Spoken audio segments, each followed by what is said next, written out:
Okay, this will be recorded. So welcome. And then I think some of you may know about Haddee, some of you may not know. And we're an educational company. And now you can Google it, over 250, pretty much all 5.0 reviews. Every single one is authentic. And we have a teacher database over 100,000 teachers. A lot of teachers, US, Canadians, Australian, and Brits, okay? And we have started the company officially registered about 4 years ago. And our main work is to supporting teachers, helping teachers who help students through the services we'll go through. Some of you already seen it. It's college counseling and many others, okay? So let me see. And this is my own background. You can go look at it in the LinkedIn. But in a nutshell is, I don't have a STEM background. I'm a foreign language major for undergraduate trained, and then got a poli-science, econ, and I worked in high tech for 20 years. So I always tell students, inspire you guys, you don't have to be engineer to work in high tech. You can be any major. You can still have a good leadership position in high tech company. That's the story, okay? And then after Qualcomm, I have many years of, about 10 years, decades of, exactly 10 years of education company. A few of them, machine learning, Haddee, Apply 7, co-founder with my brother, and also I was a chief, kind of chief growth officer, global recruiter for teachers, okay? For my brother's startup, who has a PhD from MIT. So I myself has a master's degree from Cornell. Okay, so this, and I'm not going to go through much of this, but later on we can talk a little bit about it. Our approach of supporting students through college counseling, mainly going to colleges or private high school or going to graduate school, is very personalized. It's one-on-one. We have summer program, help you program application, essay editing. We guide you through extracurricular ideas, but we can't do the things for you. So if I tell your kid, go have a cooking club and give you some idea to lead a culinary club in your high school, we can't be there to tell you to do this. You have to do it, okay? So the guidance is a little bit misleading. Some parents want us to do exactly. It's very hard. It's not possible. You got to do the work, but we give you ideas. We brainstorm with you, okay? And we have great internship opportunities. And also through the counseling, our teachers, experienced teachers, really have experience working with teenagers. Okay, I'm not the teacher. Okay, I have a lot of teachers working with teenagers, which is not easy. Here's a teenager sitting right next to me. Okay, everybody see? Hi, I'm a teenager. Teenager. So, and then emotional support. We support with the applications. Right now, the seniors, you have a lot of questions. Activities, which one's number 1, which one's number 10, blah, blah, blah. Okay, so that's kind of nutshell for college counseling. However, next one, it's gonna be all the other holistic, whole kind of the service, whole program service, supporting our students. Doesn't have to be counseling students. The SAT prep, and we have kids gone to really good schools, the Harvard, the Yale of the world, their sports recruiting. SAT is very, very important in the Ivy League sports recruiting, okay? The higher, the better your athletic capability is, the probably may be a little bit lower requirements. But if you're on the borderline, they will say your SAT must be 1470, okay? And if you're number 1, maybe your SAT is 1380 is enough, okay? So you gotta pass some SAT. And we help kids going to Harvard, Yale, Northwestern. For sports recruiting, we help them with SAT and ACT. We have programs with research professors, a lot of them, the MIT, the Stanford, the world. We do support AI summer camp, okay? And in conjunction with UC Berkeley, one-on-one tutoring. And we also have small group classes, which my son is a 5th year student here at UC Berkeley. We'll launch an elementary discrete math for students between ages 7th grade to the 12th grade. Discrete math, really, because it's nothing to do with the Common Core. It's completely different Common Core. So the 8th grade can join, 12th can join. It's all new. Community college students, lower level college students who can join as well. It's very important course, okay? And then internship too. We're going to talk about a little bit of internship later. Today's key topic is community service for the first 30 minutes. And 30 to 45 minutes, I will introduce one of our board member. I saw Dr. Du sign in, and then our high school students will talk about this project. The second half, per the flyer, I will talk about AI, how AI impacts the students' major choice in college, also career choice, because the AI is changing very rapidly. I think a lot of parents join in. It's a beautiful Saturday afternoon in Northern California. Really appreciate your time. And a lot of you want to come to listen to the AI talk as well.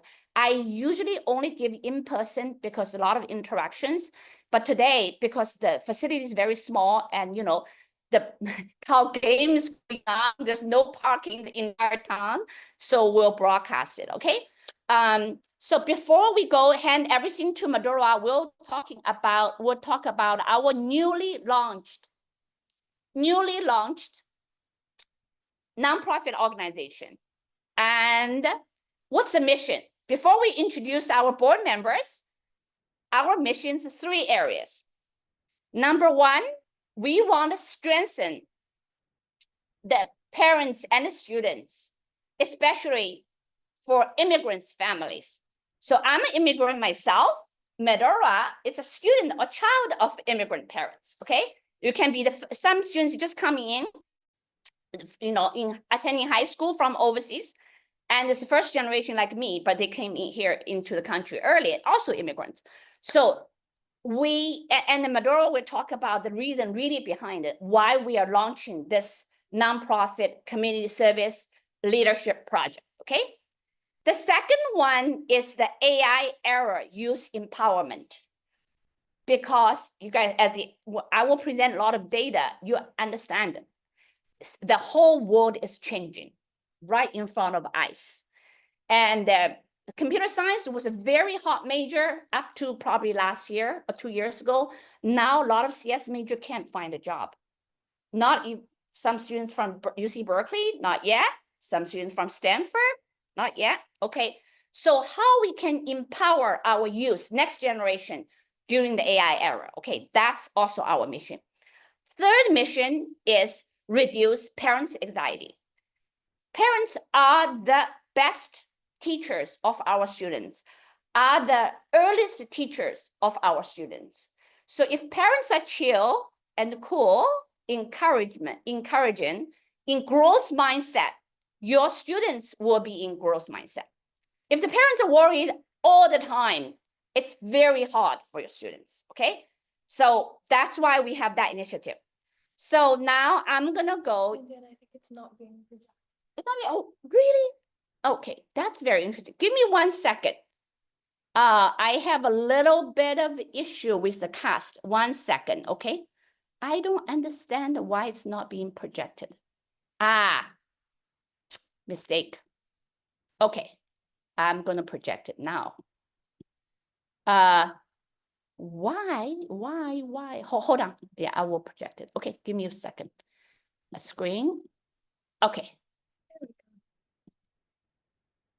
Okay, yep. Now, okay, because we're in the room, it's all technology. And Medora and I came in the morning. We all tested out, so it's working. Very good. It's called a hybrid mode, okay?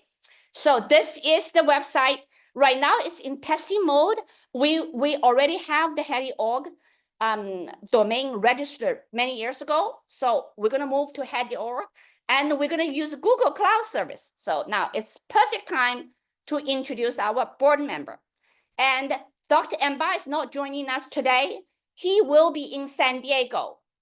In a week, I will be there in person. He's in San Diego, facing the students in our Haddee Center and will be broadcasted. I really hope if you guys care about the mental health, doesn't mean the kids are sick. everybody is not perfect. Everybody has a little bit of challenge, okay? So Dr. Mba will show parents how to communicate with a teenager students. He has a book of, he has 2 books, Harvard trained, Chicago MD, local doctor in San Diego, but he treats all students in California and New York. His MD license has insurance, okay? So we'll let Dr. Mba introduce himself much more next week, and we'll have our board member, Dr. Angie Du. Hello, Dr. Du. Hello, Denden. Hello, everyone. Nice to see everyone here.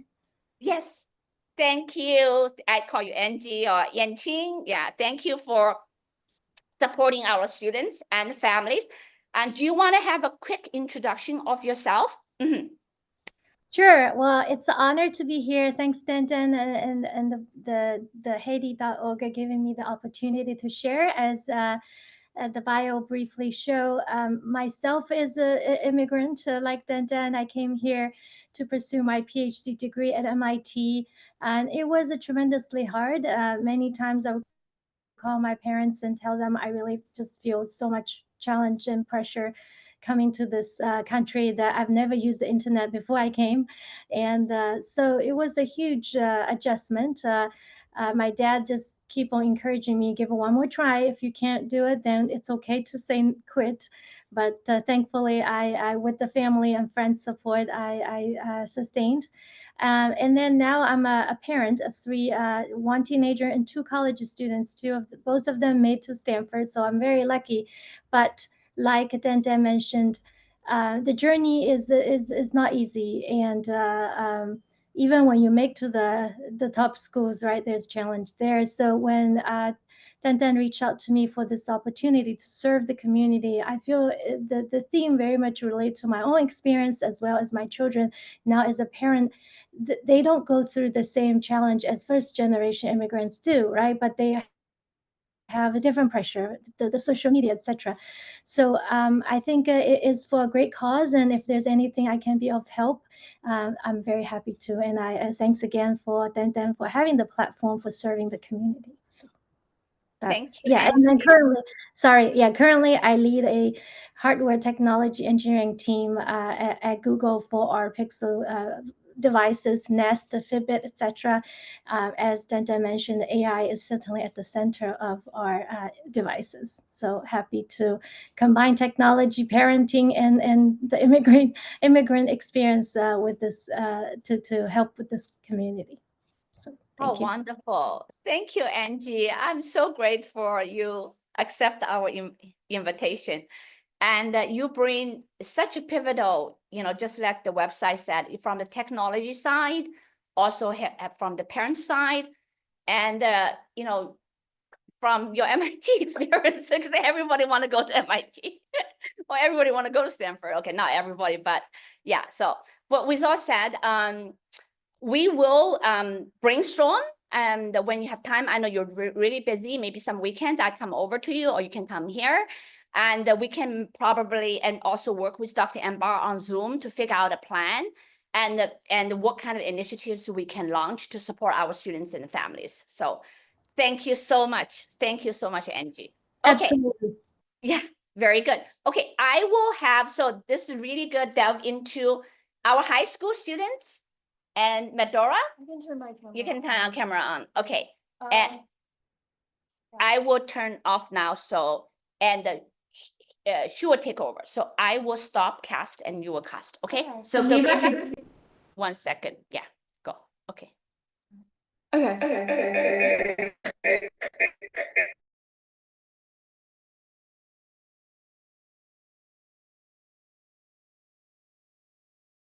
Let's try.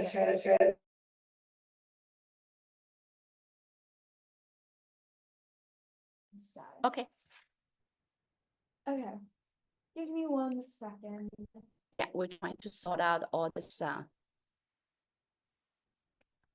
Let me cast my screen. I don't know why it become the whiteboard. Davian, how do I go to the cast? Okay, here. So go on, and then uncast. Perfect. I will need uncast right now. I will stop, okay? Cast. Yeah. And I'll stop. Okay, so it's all yours. Mhm. Good. Okay. Okay. Perfect. Can everyone on Zoom still hear me? Yeah, good. Okay, great. Hi, everyone. My name is Medea. Thank you all so much for coming. I'm currently a senior at Albany High School. Louder. and- They can hear you. Alright. I'm a Girl Scout working on my Gold Award. Now, I knew that for my Gold Award, I wanted to do something helping immigrant families because having my parents as immigrants myself, I could see some of the challenges that were like very specific to immigrant families. So I brought this idea to Dan, and she so very kindly decided to help me and even create a nonprofit for this initiative. So the first program that we have for this nonprofit is called Bridging Letters, and I'm gonna get into what that is. Okay, so I've noticed in my life and also like with my friends that immigrant parents and children often face a lot of communication barriers. I've always felt a little bit like distanced from my parents just because of like certain language barriers, differences in culture. I've often felt like I couldn't connect with them as much as I would like. Like when I would go over to my friend's house, I'd be like, oh, they're so close with their parents, and I just didn't feel the same way. Or my parents are great, but it was mostly like language barriers, some cultural differences that was in the way. Yeah. And another thing is that I've noticed that especially in Asian communities, mental health struggles are often not talked about as much. I know that here in America, going to school in America, it's just constantly talked about. Teachers are talking about it. Yeah, we have presentations about it. We have assemblies about it. A lot of immigrant parents just don't have that same understanding, and that also creates a bit of a difference. Here's some stats. There's a 55% increased depression risk for immigrants with generational trauma, 2.5 times more anxiety, and that's a bit unclear, but the depression and anxiety risk is 40% higher for Asian Americans because of often unspoken family trauma that is unaddressed. Something I found really interesting was the second-gen paradox, where US-born children of immigrants often face higher mental health issues due to cultural tension.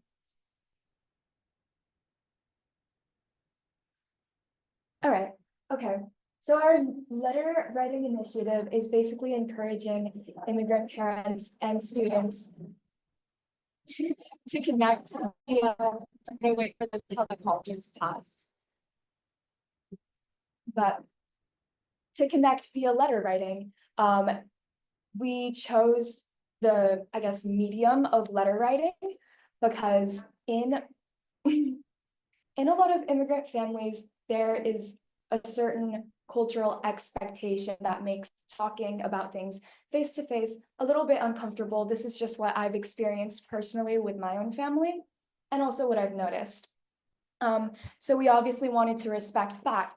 I feel like letter writing is a very low pressure way to communicate.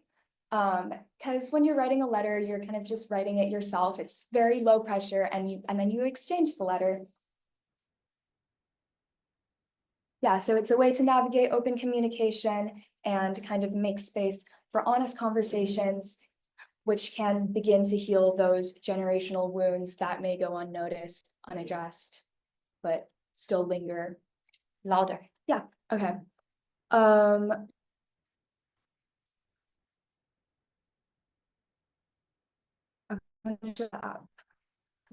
Yeah, so, All right. yeah, Medora developed her own app to support this whole thing. Mhm. And also, do you have Python background? I Coding? don't. Okay, I do we not both- have coding. We both don't backgrounds. have coding background, and now we are all writing apps. Okay. Yeah. Mhm, Go So, ahead. is this being projected, by the way? Let me cast again. Yeah, test the I don't entire think it's screen. being projected.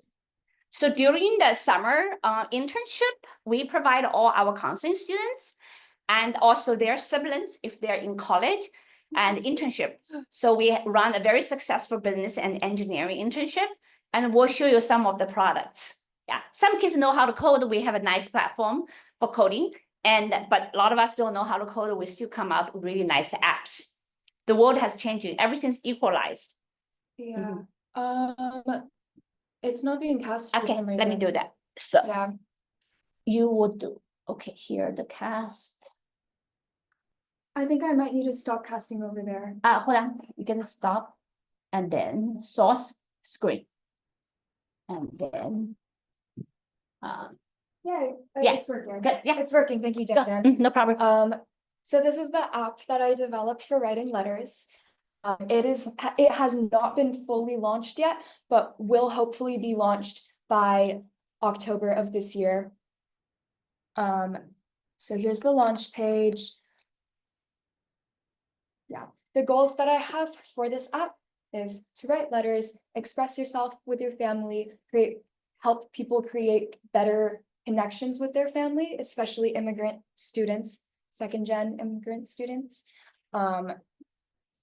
It will have a list of shared activities that you can do to create more meaningful moments and create a bond.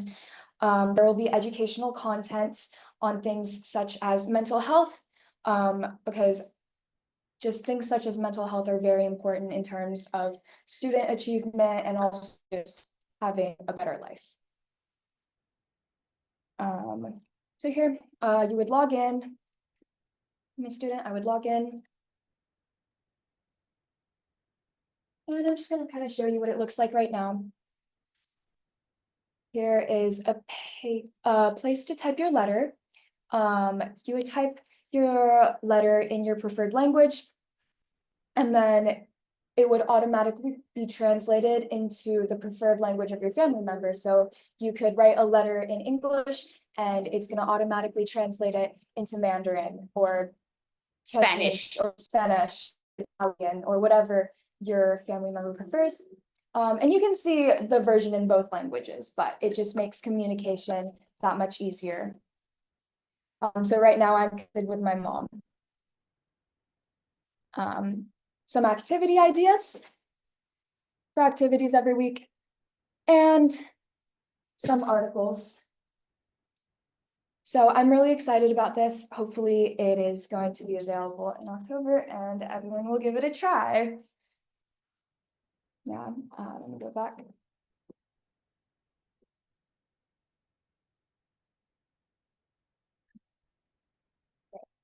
Okay, so our long-term goals with this nonprofit initiative are, number one, to create more understanding between immigrant students and parents, help immigrant students and families better understand the college application process, because I feel like that is a great deal of stress for a lot of immigrant families, and it can also cause conflict between parents and students if you don't understand each other. Work to strengthen networking for immigrant families. I know I, for one, have always felt a little bit like lost being here, I guess, because my parents don't have many friends. They don't work in an office, so they don't have many coworkers. My parents run a daycare at home, by the way. So I've just always felt a little bit lost kind of on my own. And I think networking is something that would have really, really helped. We want to improve mental health because it's very important for student achievement. Sorry to interrupt the moderator. Our screen is still showing the old board of directors, not the one you're. I'm so sorry. Yeah, Let's figure that out. Yeah. I think it's still projecting your screen, Dan. No, I already stopped it. You stop it? Let me see. Oh yeah, I never screen shared on Zoom. Hold on one I second. sent a request. Okay, yeah, it's a little bit, but you can kind of run through the slides. Yes, thank you guys. Okay, yeah. can you go on the Zoom? I think you have to exit off. I did. Oh, I'm stop sharing. Yeah. Okay. But I think Allow. oh yeah. Okay, Okay, got it. awesome. It's Okay. coming up. I'm sorry. Yeah, sorry about that. Yeah, sure. Run through the app and Oh, should I run through that? yeah, the app Yeah, quickly. okay. Yeah. So Okay, real quick. For those online, this is what the app looks. Oh, no, it's not being passed. and But this you is have just to go on the link. cast. It's okay. I think they've already seen it, but Yeah. for the people online, this is what the app looks like.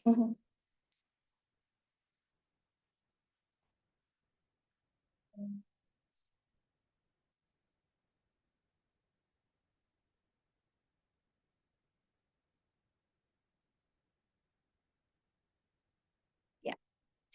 Cast. Yeah. Then cast again. And then entire screen, the source, source. Yeah, that's where the challenges are. Then click, yeah. No, it's not yet. Yeah, sorry. You have to click that Haddee Berkeley. The tech, yeah, that's the run the hybrid, yeah. Okay, yeah.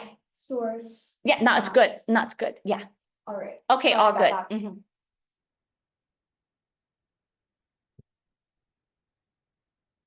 Where was I? Yeah, help Long-term. immigrant students and families better understand the college application process, networking, improve mental health. I already went over that. And letter writing app launch in October, hopefully. Okay. So right now, I would like to welcome any of you who would like to sign up as part of this program. It is no cost. You can join together with either your parent or your students. Yeah, you would take part in the letter writing and other initiatives. We will have monthly debrief meetings covering topics such as mental health, generational trauma, and also college application help for any who are stressed about that. I'm also offering volunteering for high school students. If you would like to help out with any of this, you can contact me at medorasong@gmail.com. Yeah. Thank you, everyone. Do you have this packet? I couldn't print it. Oh, you cannot print it, okay. So we have to figure out approach so I think Medora and I, we're going to talk about is between now and the beginning of the October, that week, October 6th, in the month, we want to host another meeting, but that will not be recorded. It will be confidential for the parents and students who join the program. And the join program means all you need to do is write a letter in English or in Chinese, whatever. Right now we don't have an app, so you might want to write the language that the student understand each other once a week. Yeah, and it'll be a bit of like a trial run. It's Yeah. our first time doing this, but yeah, feel free to take part in this. Because sometimes, especially for Asian families, we don't know how to express ourselves. Hard. Our culture, Eastern Asian culture. Okay, I'm talking about Eastern Asian. The Japanese, the Korean, and Chinese are much more reserved. So sometimes it's better just to write and the parents read it, and vice versa, to build that relationship. And also maybe for the months, at least you can plan one joint activities.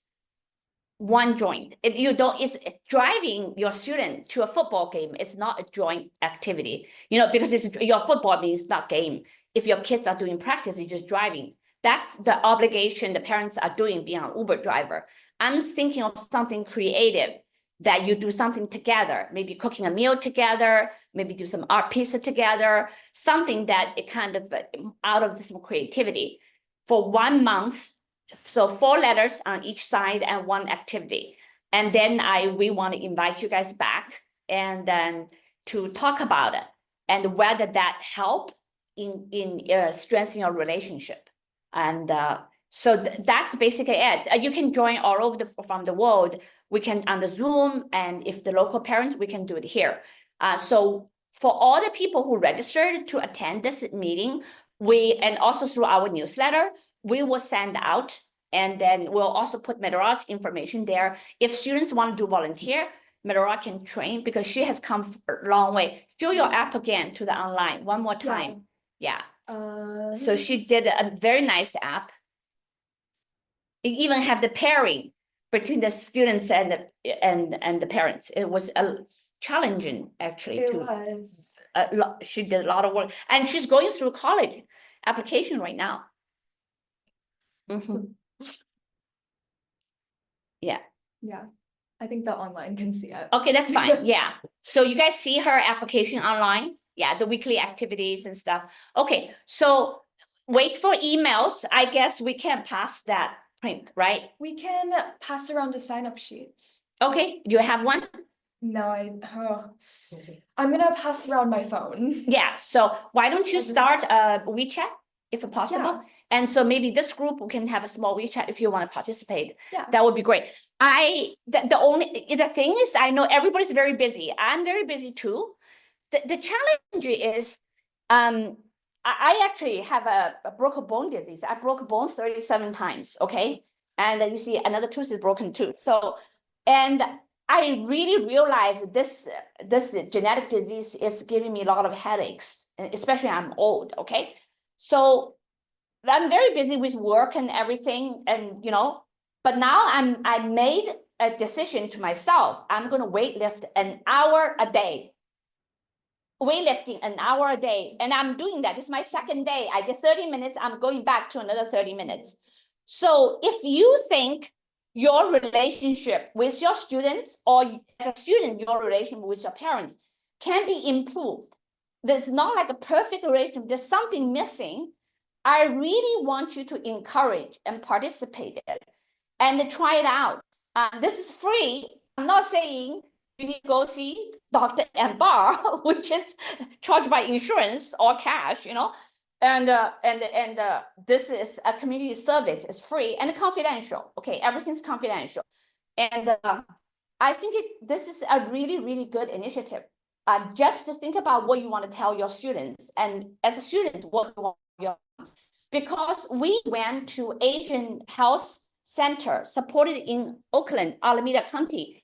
And one of the mentors is in early 20s, a little bit older than Medora, my son's age. And she was talking about her relationship with her mom. It was a little bit kind of not very smooth, and then got better. And she shared with us. So I also meet students like you in their early 20s, my kids' friends, and talking about Asian parents, how it feels to grow up in Asian family. I don't want to stereotype as being the Chinese or the other Indians. It's not about stereotype. It's all about immigrants' families. We come to this country. We are less secure. Myself too. Because everything's brand new. I didn't even have food in my mouth. I didn't know where my job was. I didn't have a place to sleep, literally. So the insecurity drive more pressure, right? And then a lot of us are actually getting top degrees from our own country. And now we expected our children to go into similar school, the number one, number two of the country. It's really, really hard. So with all said, I think for here, we launched this initiative to acknowledge it. The relationship can be improved. That's all it's about. It's not about changing the world. It's about acknowledging that the parents and the students can have better relationship. That's all. So by doing that, this communication mechanism free to all, we have students spending time during her senior year. I have a lot of other jobs. I have clients we have to service. I'm willing to spend a lot of time. We have Dr.to and big shot at Google. We have Dr. Ambar seeing patients every single day, 7 days a week. Dr. Ambar works 7 days a week. I'm going to get someone at the door. We are willing to spend time to support this initiative. Hopefully, it can grow really big, like Girl Scouts and Boy Scouts can be a nationwide initiative to support immigrants' families, building the relationship. Okay, so with that, we'll end the session on this specific topic, and we'll move to, I'm gonna move to the topic on AI, okay, which A lot of students and parents are interested as well. It's all related. How we upscale, rescale us during the AI challenges. Okay, we stop. Okay, so I'm gonna go on. And then cost. Let's see.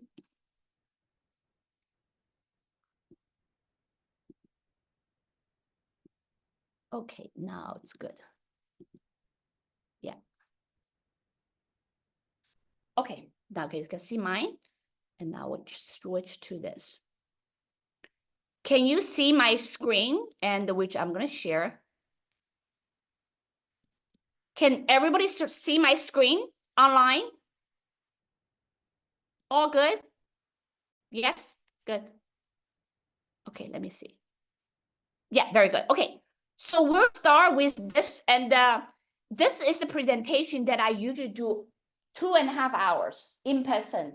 I know you all don't have that much time, so I'm gonna make a simple version of it, okay? So the first is iceberg, is AI. And if you go on his, you will see a gigantic building, the CDSS, okay? So I'm not gonna test the Berkeley parents, but I'm interested in testing Berkeley parents. Do you know what the last S stands for? Yes, see, the Berkeley parents even doesn't know what the CDSS, the last S stands for. And what's your name? Kelly. Kelly, do you know what the last S stands for? No. It's a new college. C is computing. D is data science. S is statistics. All the parents and students that attending Berkeley know, because this is your major, the student's major going to that college. The brand new building is completed. And it's going to be, I think, grand opening very soon. I see it very, very soon. It's been. So do you know what the last S stands for? It's iceberg. Okay. Very good. Well, very good. Yeah. Are you a high school mom or Berkeley mom? High school mom. Okay. Very good. A local mom nailed it. I think very few times parents nailed it, or students nailed it. Society. All it says, it's about all the technology we're studying is to support the society. Society is humans, we human beings. So at the end, whatever we do, we want to enhance the quality of human life or human being, the society, okay? So this is, you all know the 1.0 about 25 years ago, it's the internet, boom and bust, right? E-commerce. And then 2.0, it's all you guys grew up with 2.0, read and write, social media. Before we are on internet, we publish, nobody writes. Now everybody writes. I write all the time on social media, okay? And you too, right? Probably. And then the third one is read, write, and own. It's decentralized, crypto, right? NFT. So why crypto is so important? Why people believe? You think it's a scam or it's a cult? Neither. Crypto is decentralized because it's want a democracy, because they don't want to kind of go against the centralized bank. Okay, so I post a very interesting research topic for high school students. You can study the crypto and the democracy, okay? But anyway, we're not going to go through details of that, right? A lot more to study. Then go back to the discrete math. If your kids want to study technology or anything, discrete math is very important, because that's key technology going to crypto, okay? Okay, so now 3.0 move into AI and AGI, okay? So I'm gonna ask, what's a student name? Mimi, and tell me which year you guys, all junior or senior? Okay, huh? Oh my gosh, you're young, welcome. Okay, so Mimi, do you know what AGI stands for? Okay, any parent do you know, this student? Are you a student? Yes. High school or college? High school. High school, which year? Sophomore. Sophomore, okay, local, very good. And do you know what AGI stands for? Okay, it's a general intelligence. Okay, AI, artificial intelligence. So what does general intelligence mean? That basically AI can learn and reason like a human across all domains. So who has been riding, not sitting in FSD, has been driving the car, FSD, Tesla, using FSD, let the car drive you, okay? So I've been driving this a year and a half, since April of last year, and I was a guinea pig. People think I was stupid and dumb and let the AI drive me. I tell you, the car is really learning what I'm doing. And then, today this car all backed up. Tesla just like, okay, well, I'm not gonna wait and just gonna pass the cars. It's learning, it's acting more like humans. And people say, oh, you are crossing yellow lines. All humans, when the cars all back up, you go around it. That's like a human. Okay, so this is the first massive application. And it's gonna come, it's right now AI is going to act like AGI. Elon Musk is saying by the end of the year in Texas, Austin, the car is already driving itself. But on the passenger side, they have called a safety operator, okay? In case something happened, the person sits there. I think they're also observing how the passenger collecting a lot of data by sitting there to observe the behavior, right? But Elon Musk is saying by the end of the year, I'm not sure, he's sometimes very optimistic with his dates, but he's saying by the end of the year, safety operators will be removed. However, whether you can enjoy the car driving itself or you want to be in that depends on regulation, because it will be state by state approval, I think, unless Trump's saying everybody is the same. I don't know. It's a very complicated issue. But all I'm saying, AGI is around the corner. You want it or not. That means the computer, AI can do a lot of things that we are doing. Like Medora just showed, her app, she did not have any Python, any coding background, neither me. I disclosed to all of you, I was a foreign language major, never coded a single line ever in my life. When I was showing Dr. Do this whole website, I just did it this morning within a second. Well, I will show you. That's right. We'll show you. Yeah. Okay. So wait a little bit. It's very easy. That's very, very easy. Okay. Yeah. And in the first, like when I put Dr. Mbar's picture, Dr. Mbar's head is very high. It's cut half. So I'm telling computer, hey, lower a little bit. My head is a little bit low. And I'm saying, hey, go up a little bit. It's all AI. All AI. This is a very simple use case. We have much more complicated use case being done. And I will show you. Medora's use case is very complicated because it requires pairing between the students and parents. Okay. So we saw that. Okay. This whole, when I switch, it's not like doing. Yeah, you have to do it manually every time. Yeah, that's very funny. I already said it. They will jump into the. Okay. I'm going to stop casting, then I'll go do the cast. Okay, good. Yeah. And then after AGI is ASI, super intelligent. That's very scary. That means we are going to be the slave to AI. You want that to happen? Probably not. So that requires a lot of regulation to change. And this next 10, 15 years, very interesting, very challenging. And we are right in the middle of the history. Never something like this ever happened.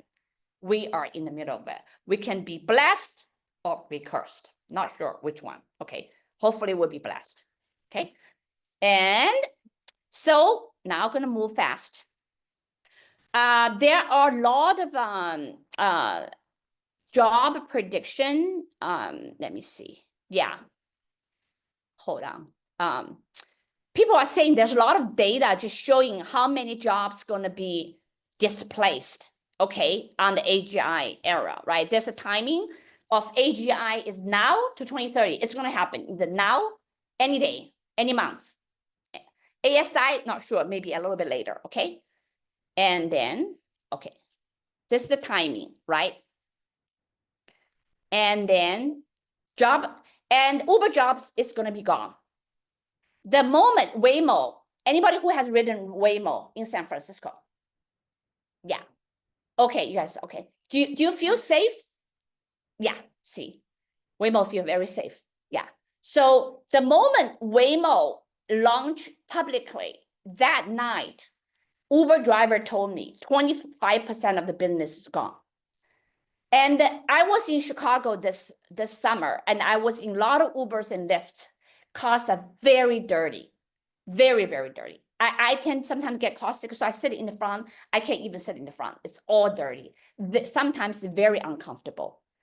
But that's why people would rather to pay more. Waymo's more expensive going in because you can talk, you can chat, you can be on the phone. You don't have to start a conversation with the driver. The best thing is you don't have to tip, okay? Because I feel bad because the driver say, oh, I don't have any business, Then I'm like, okay, should I give 20% or 25%? You know what I mean? You feel bad, you know what I mean? The more you talk to the driver, the more you feel bad. It's like, oh, only $2, but everything adds up, okay? Okay, so all the parents and students saying, I'm not driving Uber. Well, don't say that. Don't say that. My niece is in MIT. She visited me last month, and she said it really, really shocked her when she got into a Boston Uber and the driver is MIT alumni. Because the MIT alumni was in between jobs, cannot find one job gone and cannot get the next job, so been driving Uber. Yeah. So don't be shocked. I have parents of Stanford parents approaching us that computer science, undergraduate. People don't say, oh, graduate, doesn't matter. It's no use. It's master, no use. Undergraduate, very hard for those schools.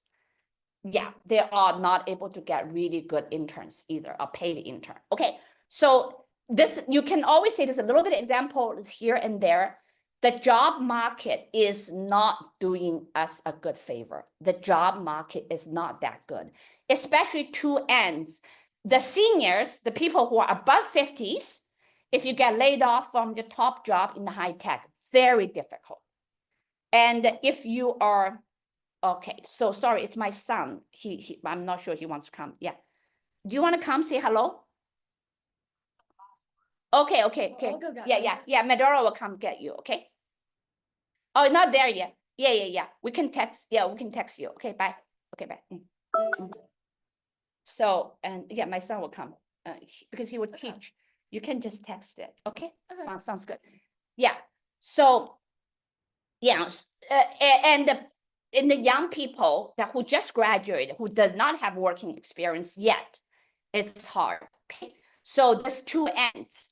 And a lot is to do with AI, a lot to do with the capitalist, the whole country. It's called shareholder value. And the less people you use, and the better off for the company. Okay, because labor is very expensive. Okay, so this impact is on all those jobs: software engineering, attorneys, doctors, and doctors too. Okay, don't say, okay, I'm going to pre-med.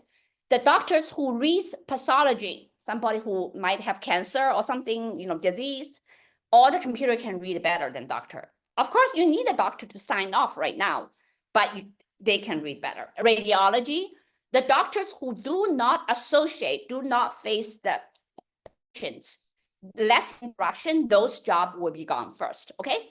Of course, consultants.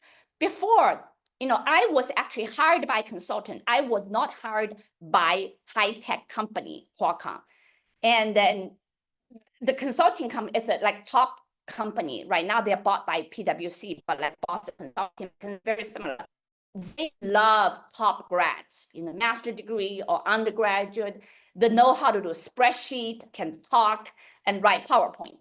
All these things can now be by AI. So the facing consulting jobs are right. This year, we have a lot of students, and our counselor was here last week. We had a nice lunch in the dim sum here and in Emeryville, facing the Golden Gate. We were talking about this year, where the students applying. For the past 5 years, it's all computer science, and computer science. It doesn't really matter. Why I want computer science? Because the money is there. This year, very few. Everybody want a business undergraduate. Okay, business major will be impacted as well. Okay, probably people are getting jobs in business. The pay is not as good as computer science. Is because of people in business major can talk better.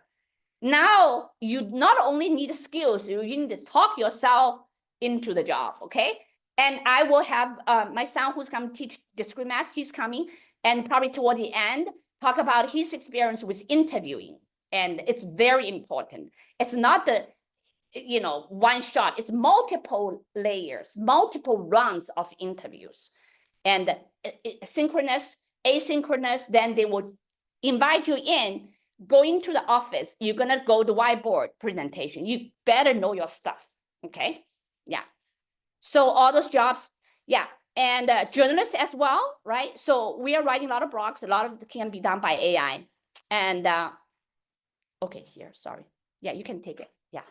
So this you can take the phone call from me. Yeah. Mm-hmm. Yeah. So IMF prediction. Okay, so I'm going to focus on Vinod Khosla because I saw him about a month ago. Yes, here at Berkeley, at the agentic model. Vinod Khosla is the co-founder for Sun Microsystem.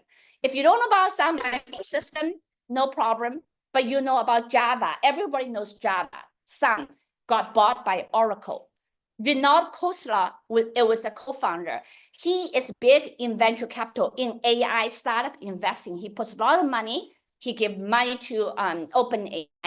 He's saying 80% of economically valuable tasks across 80% of jobs will be displaced by AI. So get ready. Okay, get ready. And I was on the call with NVIDIA founder Jensen Huang earning call last August. I don't get on his call all the time. It's very long, but if I'm available, I really want to listen because you get a lot of cues. Because NVIDIA is the kind of the whole company is the grandfather of the AI, right? Last August, he was bragging his customers using the chip, using AI, displaced 80% of customer service job. He was bragging about it. And because he said, oh, I'm, NVIDIA saving company money. But to the customer service rep, that's bad because the jobs are gone. 80% of customer service be gone. Okay. And just wait until all the agents come, agentic model comes. We have students doing startups and they make for a real estate company. If you call somebody looking for a home and instead of you answer the phone, they will answer for you and converse with you. And I'm conversing with Grok every single day when I'm driving, learning Spanish, shopping, whatever, The only thing I'm not is giving the credit card to Grok to buy a ticket for me. Not yet, but it's coming once the security issue is resolved, right? Okay, so what I'm trying to tell you guys is our first generations, going back to the topic, for Medora's topic, yeah, for immigrants, first generation, we are do everything based on survival because we don't have food, we don't have jobs. But right now, the next generation is really not the survival mode anymore. You have food, you have shelter, place to sleep, right? So I want everybody to think about it, how we can move from survival mode to abundant mode, survival state to abundant state. So here's some of the prediction, like Elon Musk saying that all the labor jobs computers are doing it, then we as human beings can do what we really want to do. And I'm asking myself all the time. It's like I have this job, right? This responsibility to our student, to our teachers, to our parents, right? But some days very stressful, especially during application season, especially when the parents do not agree with our concept about essay topics. And I feel I'm being sandwiched in both cultures. One is the Western American native English writer culture. One is we as Eastern culture reading Chinese, but we want to get our hands into essays, right? It's very stressful. How do I do it, right? So with that moment happens, especially like, oh, I'm going to be the judge for the essays, it's very hard. And they're trying to persuade or calm down the parents, it's a good piece of essay, or vice versa. We all said, sometimes I'm like, okay, am I going to quit or not, right? So should I quit? So then I've said, okay, if I quit, what do I do, right? So what I really want to do. So that's where the Elon Musk saying, if you don't have to work for job anymore, what creativity we can all cultivate to contribute to society, right? So,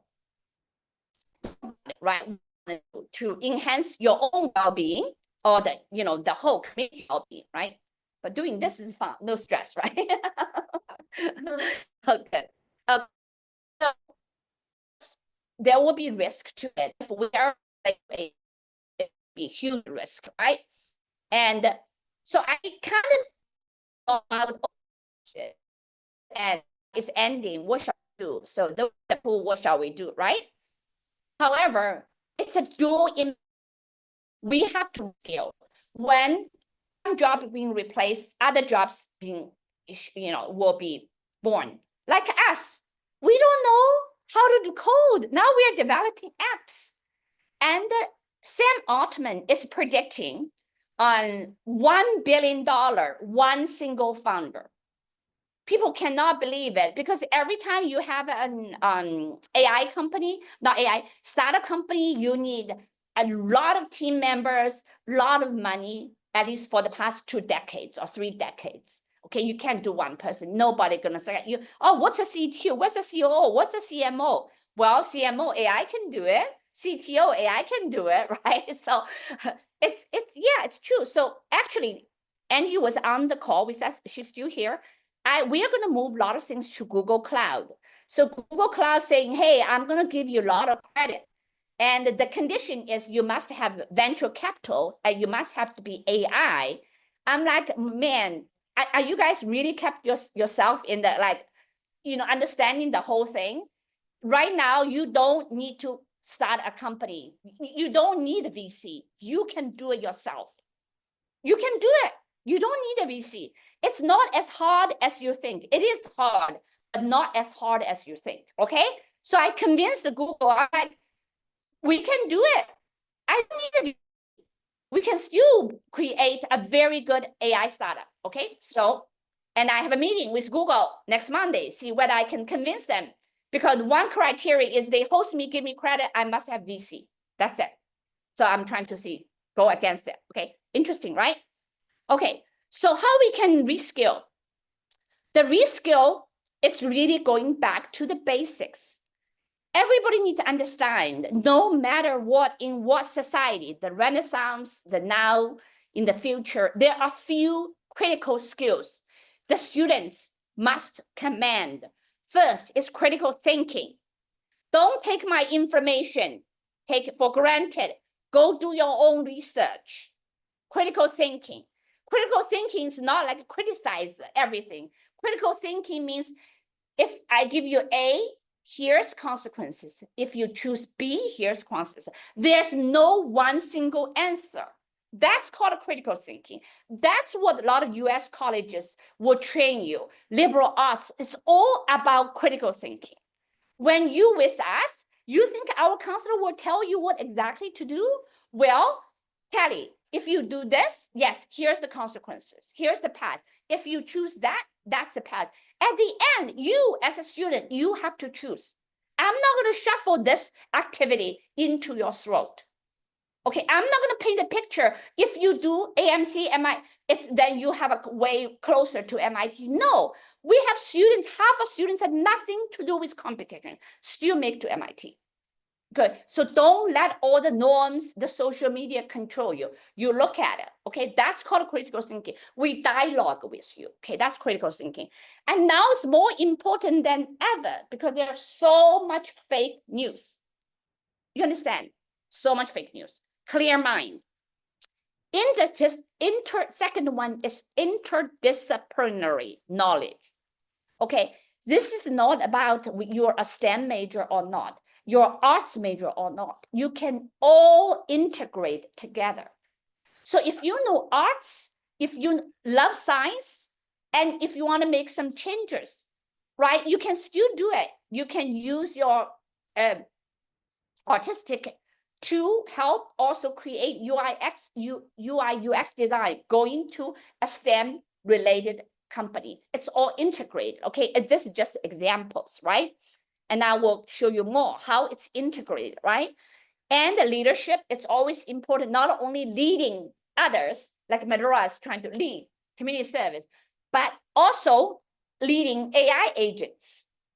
Think about it. Those people are going to be working, those agents going to be working for you. How are you going to tell them? Okay. And then learning, called a forever learning mindset. You have to learn. You have to be curious to learn. You have to jump out of the bed. Today is a good day. I'm going to learn. Every day I get a good sleep. I'm like, okay, well, I'm learning Spanish. I'm learning this. I'm learning that. Sometimes it's too peanut butter. Okay. Then of course, the folks learning as well. So with forever learning, I'm going to give you a little bit of an anecdote. If you want to learn a foreign language, some kids maybe English, like working on the SAT or TOEFL, whatever, or some of us learning Japanese and Spanish, is you need focus time, 45 minutes, 15 minutes in the morning, 15 minutes during the day, 15 minutes at night. Really focus. The first 15 minutes trying to learn and understand a piece of podcast or reading, just immersion, listen to it, understand it, maybe 60%. Then the next 15 minutes, you're going to use a dictionary, online dictionary or something to understand the full meaning. And then at night, try to review it. And that's a really good learning. Go back, and I tried it for a few days for my Spanish. It's very effective. But you cannot, like me, you cannot like drive the Tesla and learn. You have to be focused, right? You just sit there and learn 15, 15, 15. If any parents want to take up foreign language, it's not about showing off you know foreign language. It's not about AP exam. It's not about the labeling on the college extracurricular activities. It's about your brain. If you know multiple foreign language, you'll be happy. And because the brain will stimulate whatever the dopamine, whatever the long-term dopamine, short-term, okay, will make you happy. Seriously, if you then for a country like Spain or Mexico, and you can converse and use language culturally, you can write it, you're going to be much happier person, okay? When I learn foreign language, I'm just happier person. I learn French, German, Spanish, but I'm not all fluent. I need to go to Spain and in the country like German to be there. But I made my friends. I met my German mama because I was trying to speak German with her 30 years ago. I met my stepmother or godmother, whatever you say, and she's my German mother forever. She took care of me. I took care of her as well. So that's kind of relationship you're building when you can learn a foreign language. It's really happy, okay? Creativity, most important, okay?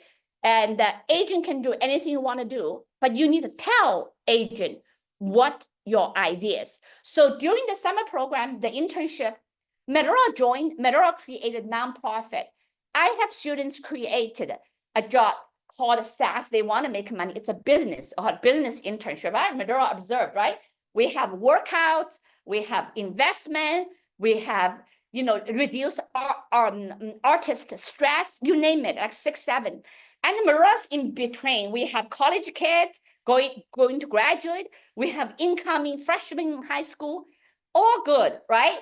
And everybody's creating. So the key is when all this internship coming in, we challenge our students. What problem you try to solve? How creative you are, it's the key, okay? So those are the skills you are going to be successful now, and you will be successful in the AI era, even more important. We need to emphasize this, not about the competition, not about the President Award, not about all this paper on the labeling.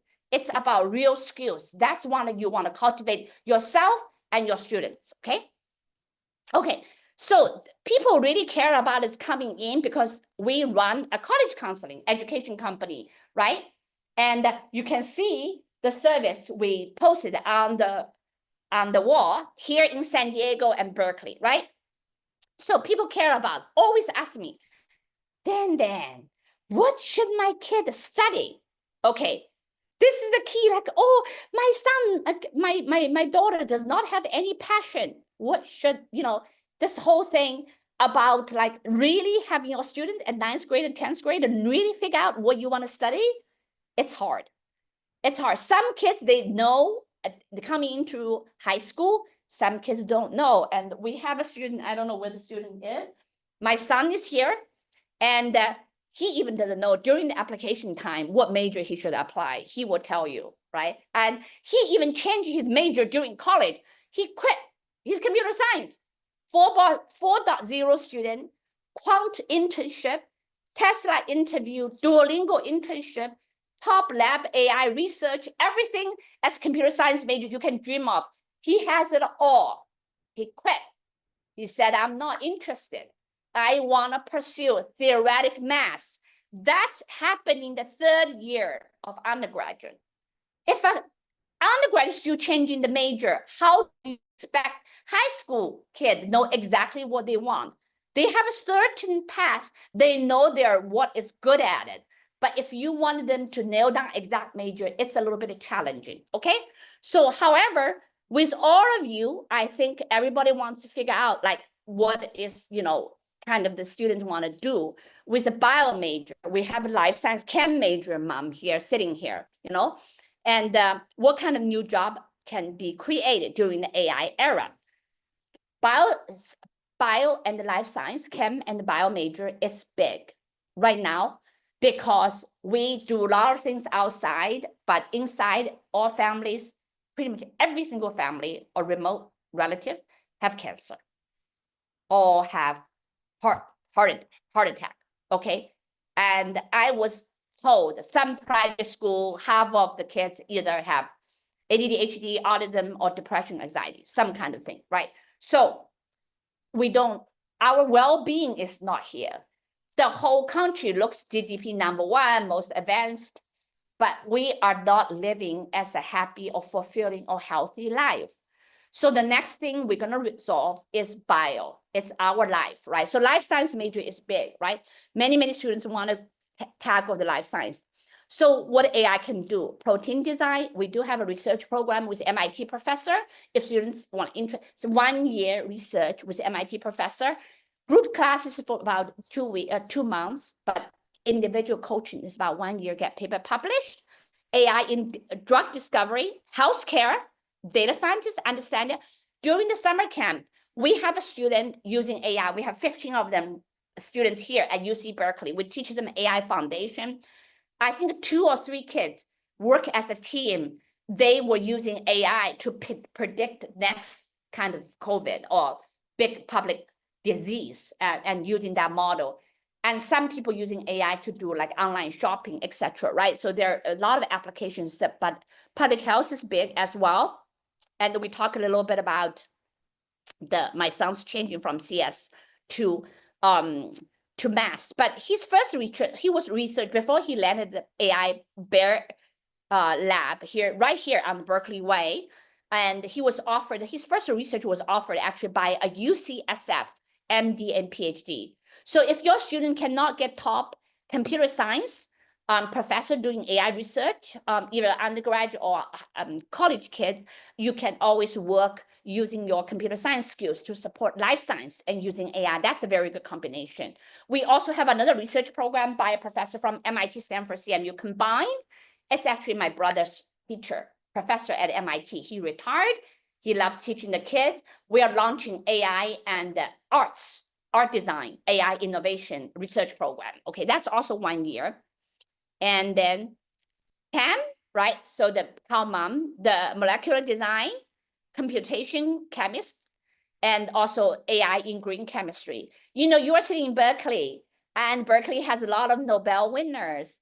And we have Jennifer Down, right? And we call her 美女教授. She's beautiful professor, very prestigious. She has a lab, and we have a student coach who graduated already, and he worked at Donna's lab as a chem major, but a lot of bioscience related. So chem and the bios related. I did talk to him. He shared in publicly helping the incoming freshmen, and we went out for lunch together. And he is a chem major in the College of Chemistry, which is very, very prestigious at UC Berkeley. Some of the students, the kids are coming from chemistry, but he did a lot of research in the bioscience in Jennifer, which is genetic editing, if everybody knows about the research results. And I think her Nobel winner is either 2021 or 2020, I think 2021, okay? And then if the students want to do research, and the Google and Microsoft are launching a lot of nice tools. Sounds like I'm becoming an advocate for Google. Even sometimes they give me a hard time. I'm just kidding. So we can, we have to live with all the big companies, right? The Google AI co-scientist was launched about a month or 2 months ago. And so if students doing research, you can use the tools, right? And also Microsoft Copilot, okay? Then on the computer science, people say, well, you can't get a job. Still, computer science is very, very, very, very important, okay? And, but if you want to become a regular coder, and my son would say it's code monkey, like coding, and that probably it's getting harder and harder. But if you really has good command knowledge for AI, become an AI research and researcher, and you know how big those PhD researchers are paid, stole from OpenAI to Meta, and then people are stealing each other, right? It's like $100 million. It's crazy, right? And then robotics programmer, prompt engineer, if you don't know what prompt engineer, learn how to ask questions. And the construction command, when we were working on app, it's all about prompts. How we ask questions and what results we are getting, okay? Ethics, very, very important. And the next thing, of course, a lawyer, it's a lot of job, it's going to be replaced for sure, because the lawyer has a lot of knowledge, and you go Google and Gemini and OpenAI will give you a lot of answers, right? However, and if you want to study law, it's at that time to study law, especially if you know technology, because right now we are in the middle of changing. Is whose responsibility? Is a robot? It's a Tesla? It's a driver? So it's a city, the paved, the road is not paved. Americans, we love suing each other, okay? So if you're in America, go study law, and don't just implement the law. Go make the law to change the society, and how protect the 老百姓, the regular people, right? And the weather is also related to politics as well. Now AI is doing all the work. We have abundance, right? Should the government give us universal UBI, universal basic income? It's $1,000, like Andrew Yang, or it's be much more, or we don't need to worry about anything. You can go everywhere. The restaurant is free. I don't know in 30 years how it looks like, right? So my son and I, and we have a bunch of Yang gangs. We supported Andrew Yang for election. And his main activity and essays is about supporting Andrew Yang campaign. We flew, or Yang guy in San Diego donated money for us to fly to Oskaloosa. It's a rural town in Iowa for Democratic caucus that time. And he was a STEM major. He applied for Berkeley Computer Science, but he wrote the story. It's about election. So just let you know, you guys all writing your personal statement. And your personal statement, you don't have to write about exactly your major. You can write about cooking, you can write about election, you can write about anything you want, so long as that's your story, nobody else's story, okay? So AI is there, and just the last thing for the seniors, don't use AI to write your essays. Not a single word, okay? Because it will sound like AI, sorry, yeah. And so we have not only the STEM major, the psychology major, the cognitive science majors, right? And the US, also in China, in Korea, many countries, the aging population, very many seniors are very lonely, right? So now if you have humanoid robot coming into the house, the psychology is very important, right? So when I was talking to AI the Grok, they have like a more calm mode, more aggressive mode, more like pep talk mode. So I have the talking to Era, which is more like, likes talking to me. I'm like, okay, don't talk to me anymore, right? So there will be interaction between you and the AI. The psychology is very, very important. I think in a few years, Tesla, the Grok is going to figure out my psychology. It will talk to me. It's something that I want to hear. I want it to be here, okay? Sometimes I can be very concise. Sometimes I can be very lengthy, okay? So very interesting. And business, we talk about AI analysts, how to use the tools to analyze business. If you really understand the business, it's a vertical knowledge and you know the tool, I advise you go talk to a small business, say, hey, I help you with AI. You pay me $10 a month. And if you can show them the number, you're going to be many, many small business on your retainer. Later on, the $10 is going to grow to $100, okay, on retainer. That's how it's going to work, okay?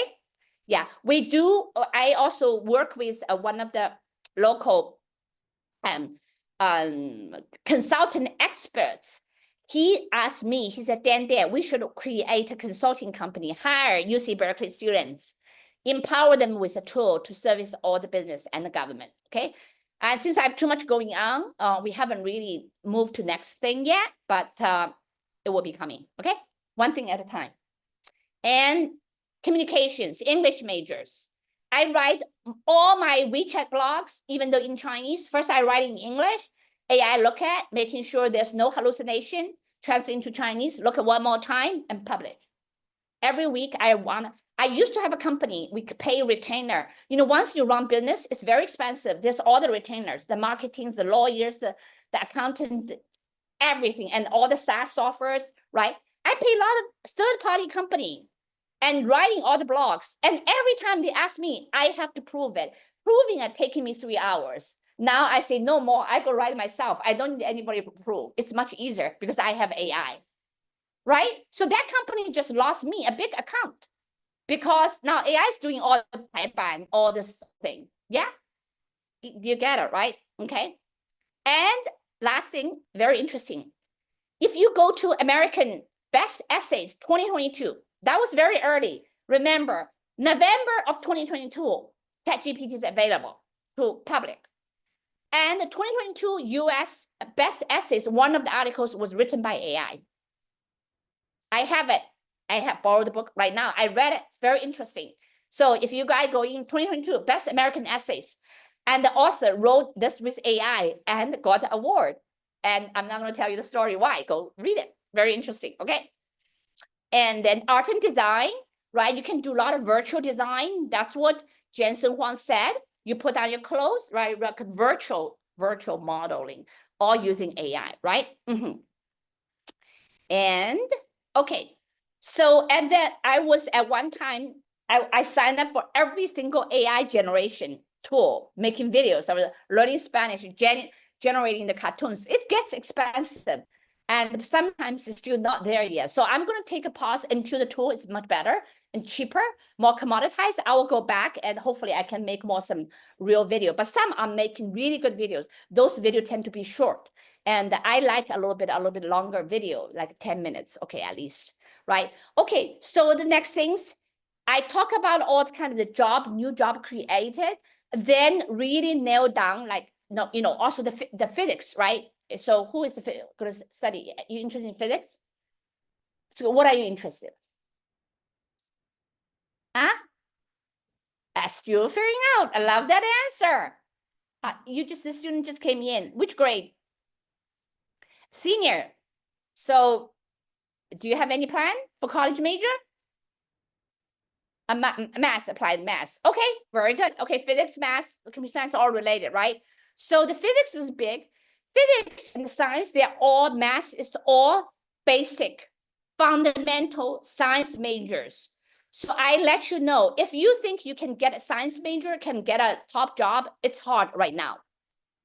A lot of the science major, you gotta go get advanced degree, like a PhD. Be realistic, I tell you, right? However, physics is very interesting in a couple of ways these days. One is quantum computing, quantum physics. That will revolutionize. Okay, wait until that happens, right? And then also energy. So we have students who went to MIT, not my student, my son's friend, MIT, and coming back to the physics department, studying at UC Berkeley PhD, studying nuclear engineering. Okay, that's also physics. Energy is big. US and China are competing on AI. Nobody gonna stop it. Nobody. Doesn't matter. Doesn't matter what you say. We are humans. We're greedy. We want to maximize our profit. Okay, and we want to compete. It's just in our nature. Nobody gonna stop it. AI race. It's sad or good. And at the end, big thing is up to energy, because AI consumes so much energy. And China, alternative energy is way ahead, just to let you guys know, okay? So, okay, then who wants to do robotics? Anybody interested in robotics? Okay, yeah, this is good with robotics because the different form factor, when I talk about humanoid, right, it's one form factor. And maybe the cutting the trees, you know, Berkeley, I joke with all the parents like, oh, if you guys can find a job, go get a tree license. Then I literally went on the business for sale website. I'm checking out who is selling tree cutting business that is making a lot of money, right? Nobody, zero, nada, nobody's selling this business. Every day I'm driving around Berkeley, there's somewhere people are cutting trees. Cost as high as $10,000 a tree. Sometimes bigger one, 20,000. I have gardener was cutting my trees. You know where the student graduated? UC Davis.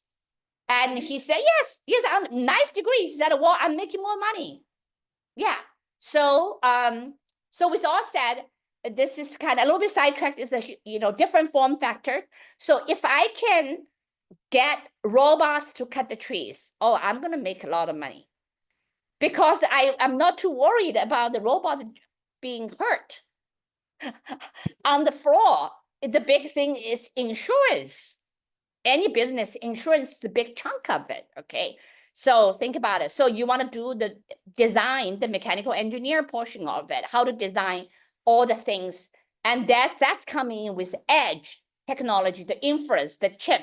Why AMD stock went up much higher? Because the edge, the inference, the chip, not only in the data center, the brain, but also in the physical format of the car, of the robots. That's called edge or inference chip, right?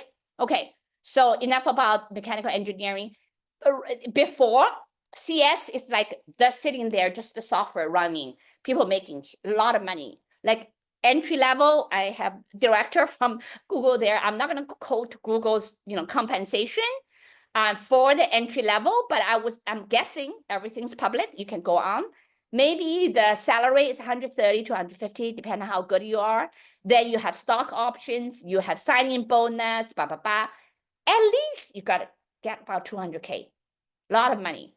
I think mechanical engineers paid much less. Maybe things will be reversed. If you know how to work with your hands, you may be paid much higher. I don't know. We'll take a look at it, okay? Down the road. Because software is doing all the work for programmers, okay? Material science is very big. So material science, why it's big? Just look around. Going back, we have in California, there's so much fire going on. If you can innovate, invent materials that's for fireproof, that's really good. And also bio, everybody health conscious, right? It's all material, right? And then right now, if we slowly kind of gradually reduce fossil technology, not using gas and oil, 50% of the gasoline refinery are not for the gas station gas. It's for all the polyesters that people are wearing. They're all from gas. So another material, like, okay, if I don't use the gas, you know, the refinery byproduct, so what product should I use to make all those polyester clothes, right? So material science is very interesting. So we do have a professor from San Diego, SDSU, and we are launching a research program. Is combined with mechanical engineering and material science. So if a student, high school students interested, it's also 1 year and 2 months of the group session and then one-on-one coaching to get paper published, okay? And then ethics, regulations we talk about, right? So cross-discipline jobs, right? And so at the end, I think the biggest opportunity is entrepreneurship, right? For the past 20 years, yeah, many students do really well to, like myself, you know, past 30 years now.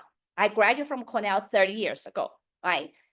Joining a big tech company on the salary, a W-2, nice stock options, nice management bonus, business class all the way, back and forth around the world, expat to China for 3 years, great lifestyle, hardworking, but great lifestyle. Those are very hard to come by. Very hard. This kind of corporate job, it's becoming less and less. Okay, so, and with this first generation, we are looking, okay, I made it. Well, I came to this country. My parents were in debt, borrowed me $5,000. And, you know, I barely could find a job. And I'm telling parents, I made it, you must make it.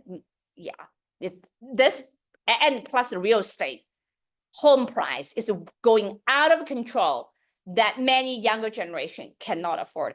I can tell you one thing, just in San Diego, when I joined Qualcomm, the price for a condo, a thing, it went up maybe 7 times, and the salary barely double. Just entry-level salary, not computer science, in the Google, the big job, the Meta, okay? Yeah, so how can you expect your students get mortgage and plus the interest rate so high? It's very hard. So I just want to make you be aware of those big tech jobs. Probably it's not going to be as easier as before, okay? And now shall we do is creating your own company, being entrepreneur, right? Then people say, well, then why my kids don't need to go to college? Why we can just create a company or become college dropout? That's all fine.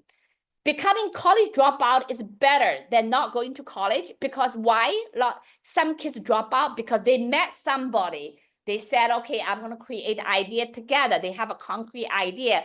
They got funded by Y Combinator, they drop.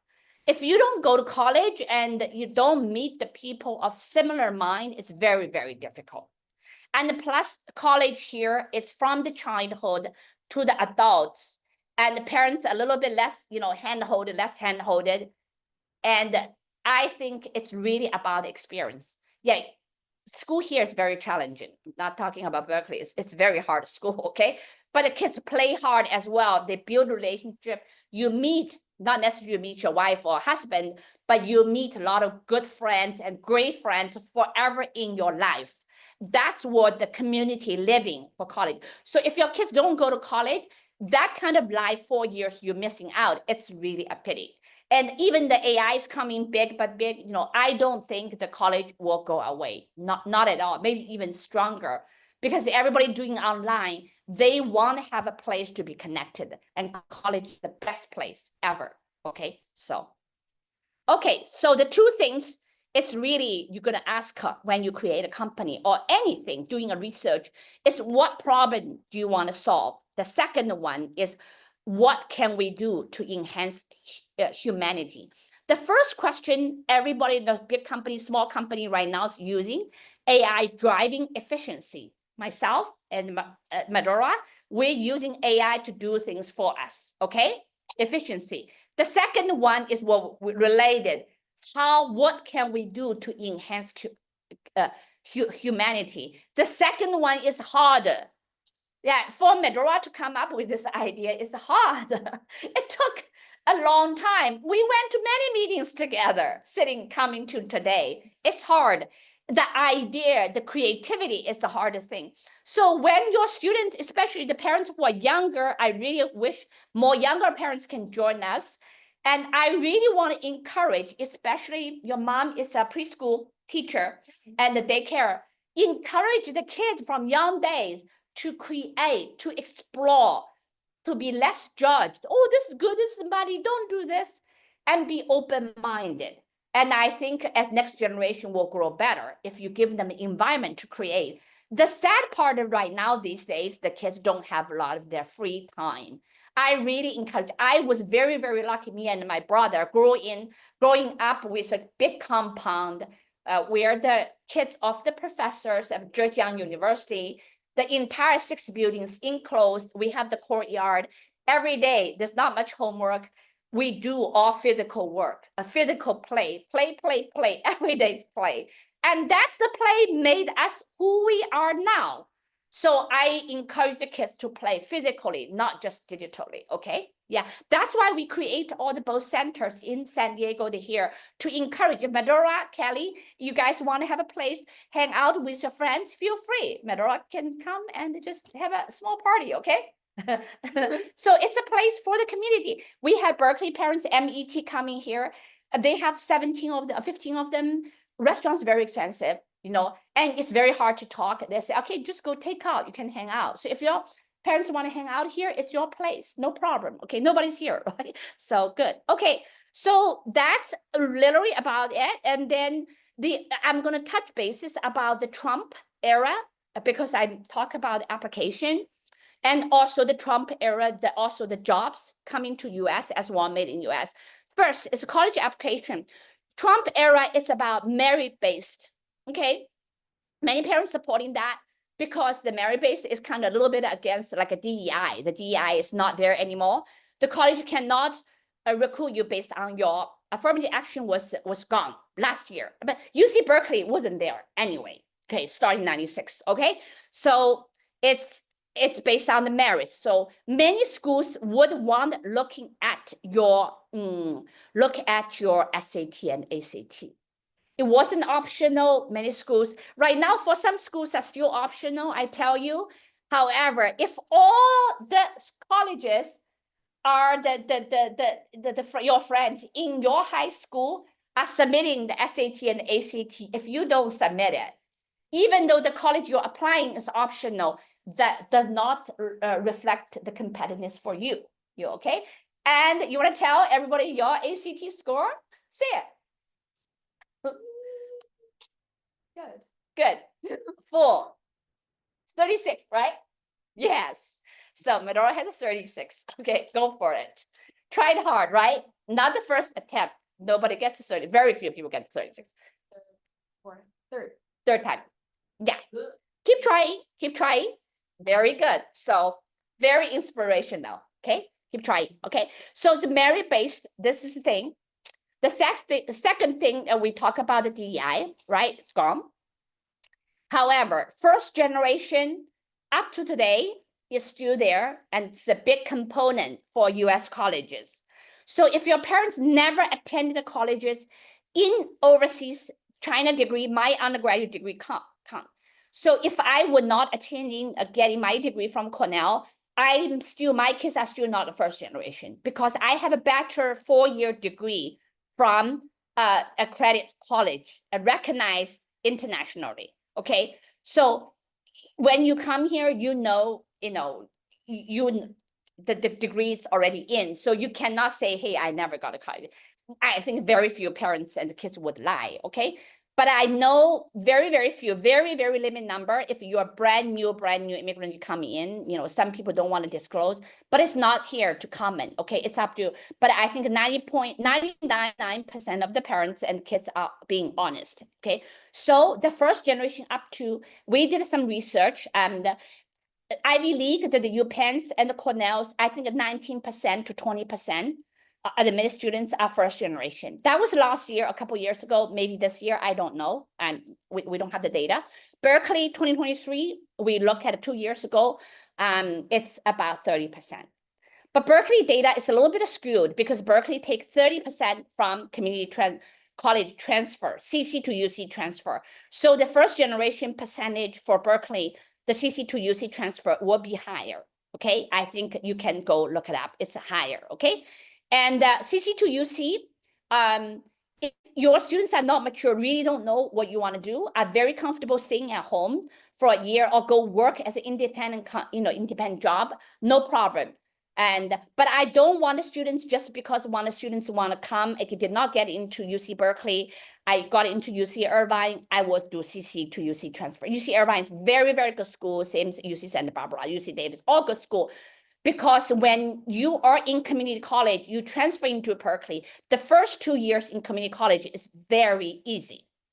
I know it's easier than my kids' high school.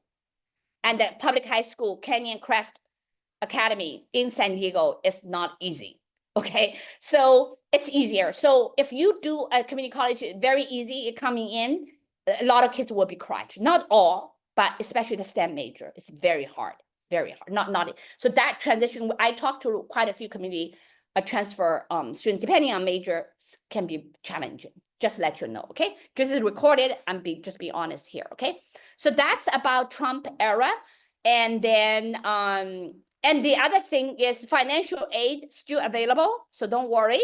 And all the parents, and based on your income and your net asset, I want you to go to net price calculator. If you apply for Cornell, take a look at it. How much financial aid, FAFSA. I encourage most parents and students fill out FAFSA, okay? Because some schools for merit-based scholarships, they also want you to fill out FAFSA. Most scholarships, merit-based or aid-based, are coming from the aid, from the school directly. When you admit it into NYU, when you receive your admission, and the admission will tell you how much they will pay for your tuition. So I encourage, unless you have large assets, salary is very high, and you don't want to fill out, that's completely fine. You don't have to. So next Sunday, we have an in-person event in San Diego. Our CPA, bilingual CPA, will be there and talking about financial aid and how to prepare for tax. Some families want to prepare for tax, for the financial aid a little bit earlier, and maybe, I wouldn't say evasive, hiding tax, hiding money. I'm not saying that, but if you want to prepare earlier, you got to prepare earlier, because for 2025, 2026, they're looking for 2024 tax return. So if you want to prepare for this in 2025, it's too late. Too late. You got to prepare a little bit earlier. Especially, it's good for newly immigrants. You just came into the country, and how you report it, it's up to you and your CPA. I'm not here giving any financial advice, okay? Just let you guys know. Because if some money you put in your retirement or you purchase some life insurance, that may not be counted as an asset, okay? But if in the regular account, it can be counted. But I'm not here to say I'm selling insurance, okay? I'm just saying, if you want to prepare, you have to prepare a little bit early. That's all I'm saying here, okay? So, but regarding jobs, Trump era is about made in US. Come to build in US. So we have very close collaboration with Arizona, Phoenix parents, and the Chinese school, Green Academy, is our great partner. And when I was there, and they also, the local Chinese community are thinking of opening another school in northern Phoenix. Why? Because TSMC. Who knows about TSMC? It's the largest fab foundry in the world. All the NVIDIA chips, Qualcomm chips, I would say all, many of them are made in TSMC in Taiwan. Okay, so you know how politically challenged it is being Taiwan. I feel sorry for Taiwan. Okay, that kind of squeeze between China and US, right? So they already committed to build 3 foundries in Phoenix.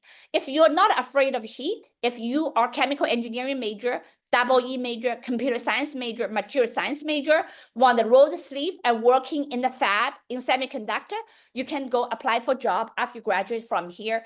Go to Phoenix, 6,000 jobs. So that's what I'm saying. People think job market is really bad. Okay, you cannot find a cushion job sitting in the Salesforce Tower in San Francisco while looking at the view. You can still get a very nice job in Phoenix. It's hot, but it's you're gonna learn things in the foundry, okay? And the Tesla is working with Samsung's building very large foundry in Texas. There are jobs. It's whether that job is sitting in a nice AC room or working on the floor, okay? So I tell you one thing, if you want to be successful, there's no easy job. Even you have a high-tech job. I had 20 years of high-tech job. I worked myself like a dog, literally. Once I was managing a project lead for Nokia project. You know what I do? I got up every day around 4 a.m. I have conference call with Helsinki. And then at night, I have conference call with engineers in Asia, in India. Barely got any sleep. okay, maybe 7 hours maximum, okay? So it's hard job. If you want to get promoted, if you want to move up, if you want to be the leader in the high-tech companies, you got to work really, really, really hard. There's no easy job. It's here. Like I'm this whole, parents know me. I work really, really hard in my own company, even though I have freedom. Every time I'm on travel, I'm working, always working, okay? So no matter what, there's no things drop on your lap from heaven, nothing. You got to work hard.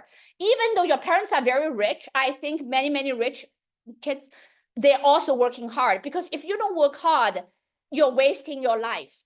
Basically, the work hard doesn't necessarily mean hours. You're doing something that you really wanted to do. You have a flow moment and you have some contributing to the society. That's all I'm saying, okay? So, that's what I want to encourage you, more flow moment and fulfilling life. Okay, I'm having a fulfilling life because I love public talking. You can see I'm loud, okay? Because my parents were all professors, so we were trained talking loud. My parents were teaching hundreds of the students here. People are joking, right? We have class, 1,200 kids going to data science class at UC Berkeley, okay? So 4.0, that means made in US. So a lot of hardware-related jobs, fab-related jobs, defense-related jobs, and cross-discipline-related jobs all here. So this is probably the thing I haven't really updated, but I still hold this is my thing, not from AI. I still think those are very good competitive majors. Mechanical engineers, aerospace engineers, because of SpaceX, right? We have actually a couple students coming, got into Georgia Tech aerospace engineer this year, and pretty much top of the top, okay? For Georgia, and if you go to Atlanta, one of my best friends just moved there, just absolutely wonderful, a lot of jobs.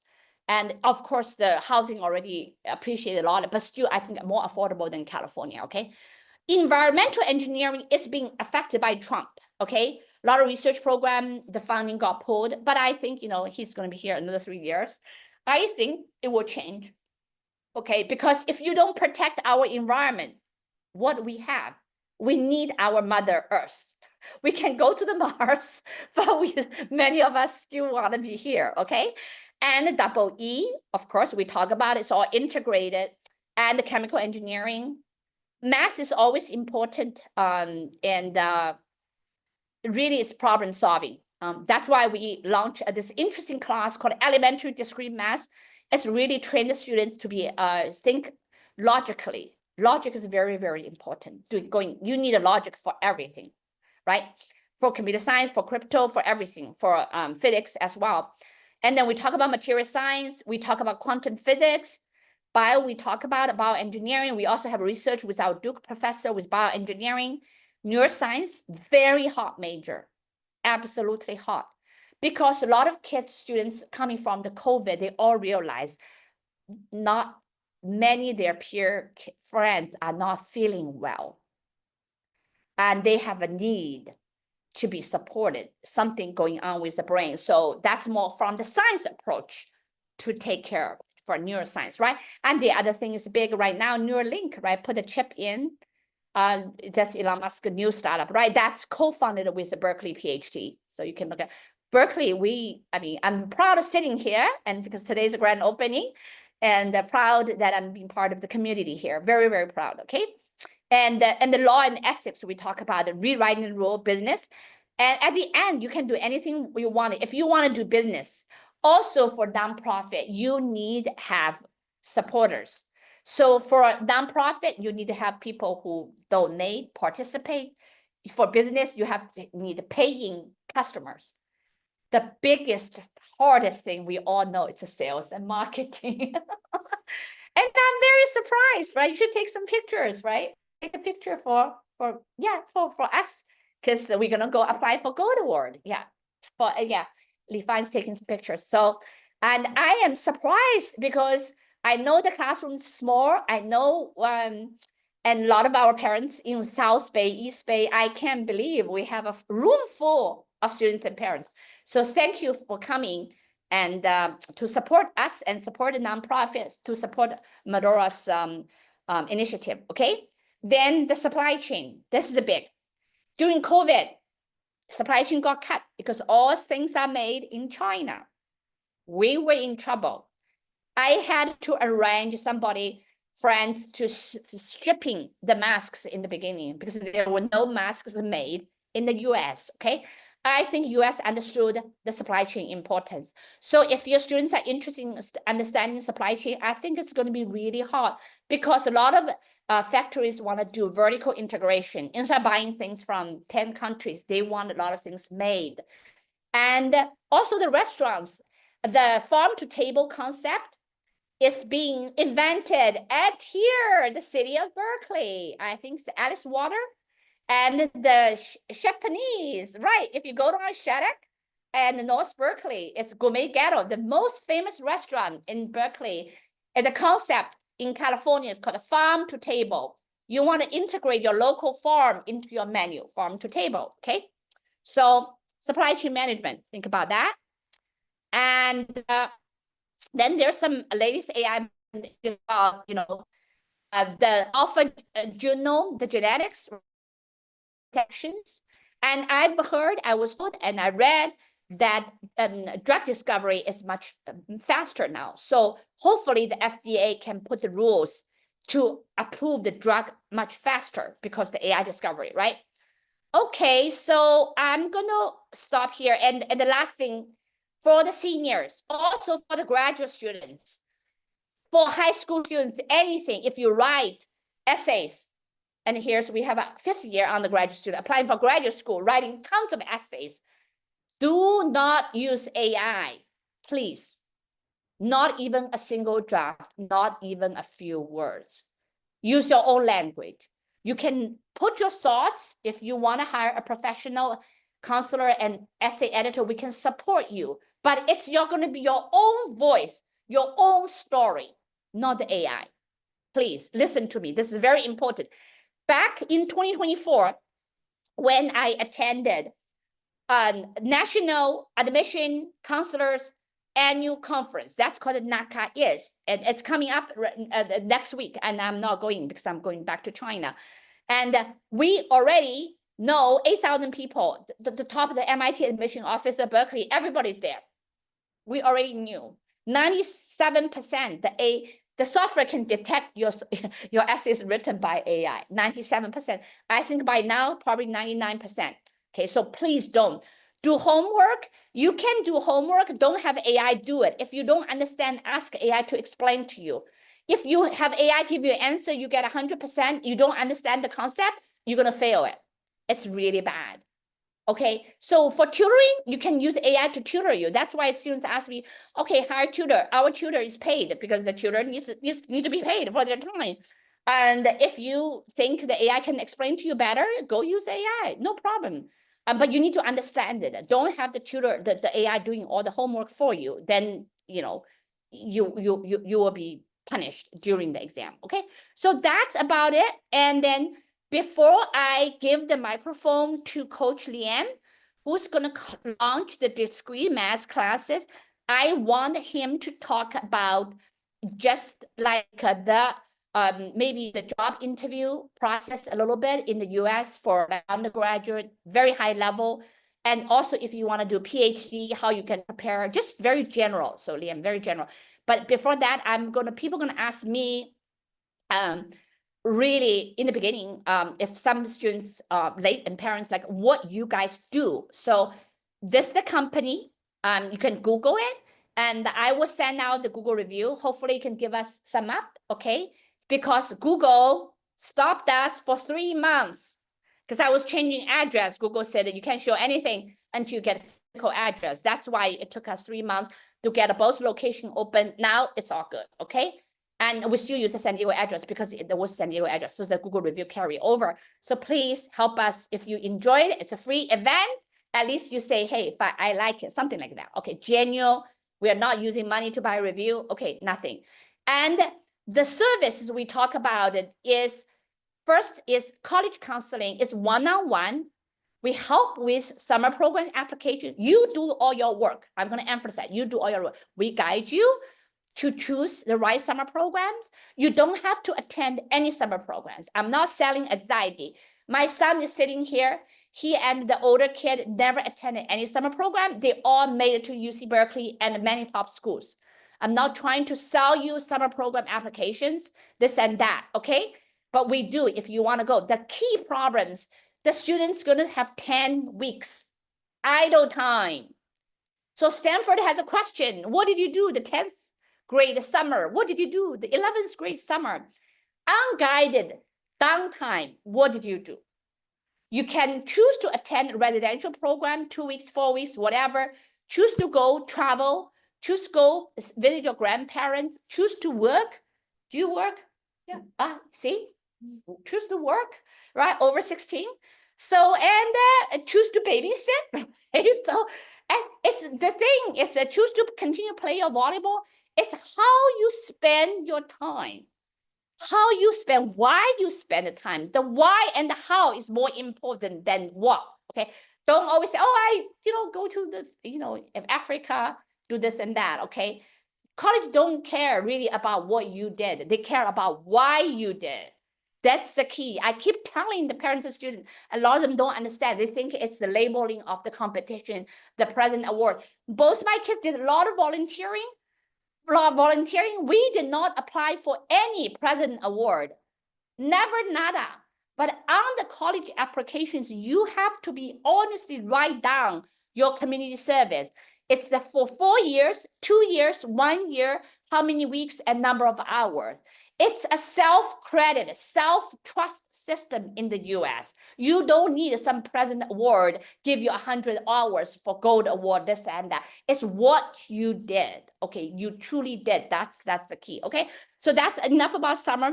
Essays coaching, not help you write, no AI write, no counselor write. It's brainstorm, because know yourself is most difficult. Do parents know ourselves? Sometimes I don't know myself. Okay, that's why we go to church. We talk to priests for Jesus to know us. To know ourselves is very hard. Okay, very hard. A lot of people do get divorced because they find out, they suddenly find out that's not what they wanted. It's suddenly find out a new self, okay? So I'm just giving some simple examples here, right? So essay coaching is to brainstorm, to get to know, help you to know yourself, okay? And it's not like you think about listing leaders. It's about who you are, a genuine. It's about that admission officer reading your essays for pleasure. They got locked down in Ivy Leagues. I was in Ivy League, one of them. Oh man, that was so cold. I can share the 94 winter in Ithaca. The snow pretty much covered the whole car. And that's where the application season is, from the early December to March. Cornell was still snowing sometimes in May. People got locked in Ivy League buildings reading essays. You think they want to read on this and that? They want to read a story, make them laugh, make them cry, make them think. That's from our experienced counselor who has 30 years experience. It's about that, about the connection. It's not about just bragging, okay? So sometimes you think it's useless topic. Our counselors think that's gold. And that's an interesting story. They suddenly discover, say, oh, can you tell me more? Can you tell me more? Can you tell me more? Okay, so that's called essay coaching, okay? And then extracurricular guidance, we talk about it. We guide you, but you got to do your work. Internship, all counseling students can do the summer internship within Haddee. After you go to college, you can always come back. Meteora did it this summer, and many college students come back, okay? Engineering business as well. It's all integrated, okay? Character, emotional support, and we do not limit. Full service, we do not limit number of applications. And the common app can only fill 20 schools. You think you can apply 20 schools? You're gonna be buried by the essays. So most kids doing 12, 13 on the common app. You see, you can do 9, one application 9, that adds up to 21. So I don't disclose our kids how many schools they apply, but we have a student got into Duke and she's on social media, she's sharing every day, it's a public information. She said she applied for 23. And she's talking about it. Every day, her video being pushed to me. Okay, Duke, Duke, Duke. Every day is Duke. And she got into Duke waitlisted. So don't worry, you can be waitlisted. Wait till your last minute, you can get in as well. She got a very nice merit-based scholarship to go into University of Michigan. And she didn't even want to go to Duke because Michigan offered more money. Yes, at the end, she convinced herself Duke may be better. Now she's happy there. Okay, so yeah. Anyway, she joined our the internship as well. Developed a very nice app for journaling, for putting down your thoughts. So you can see how much care the next generation feel their mental health as a generation is traumatized. COVID, immigrants, many things, right? So that's how much they want to help the next generation, want to help each other. Okay.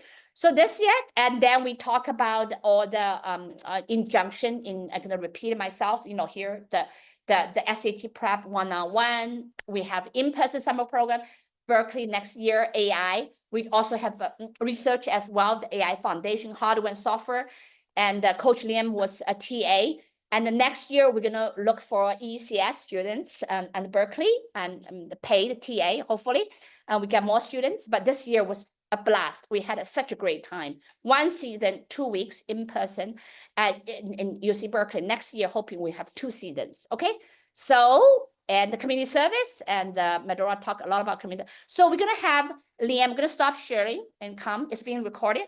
So come here, sit here, and first maybe you can talk a little bit about more about internship, since some are college kids, sure. Like.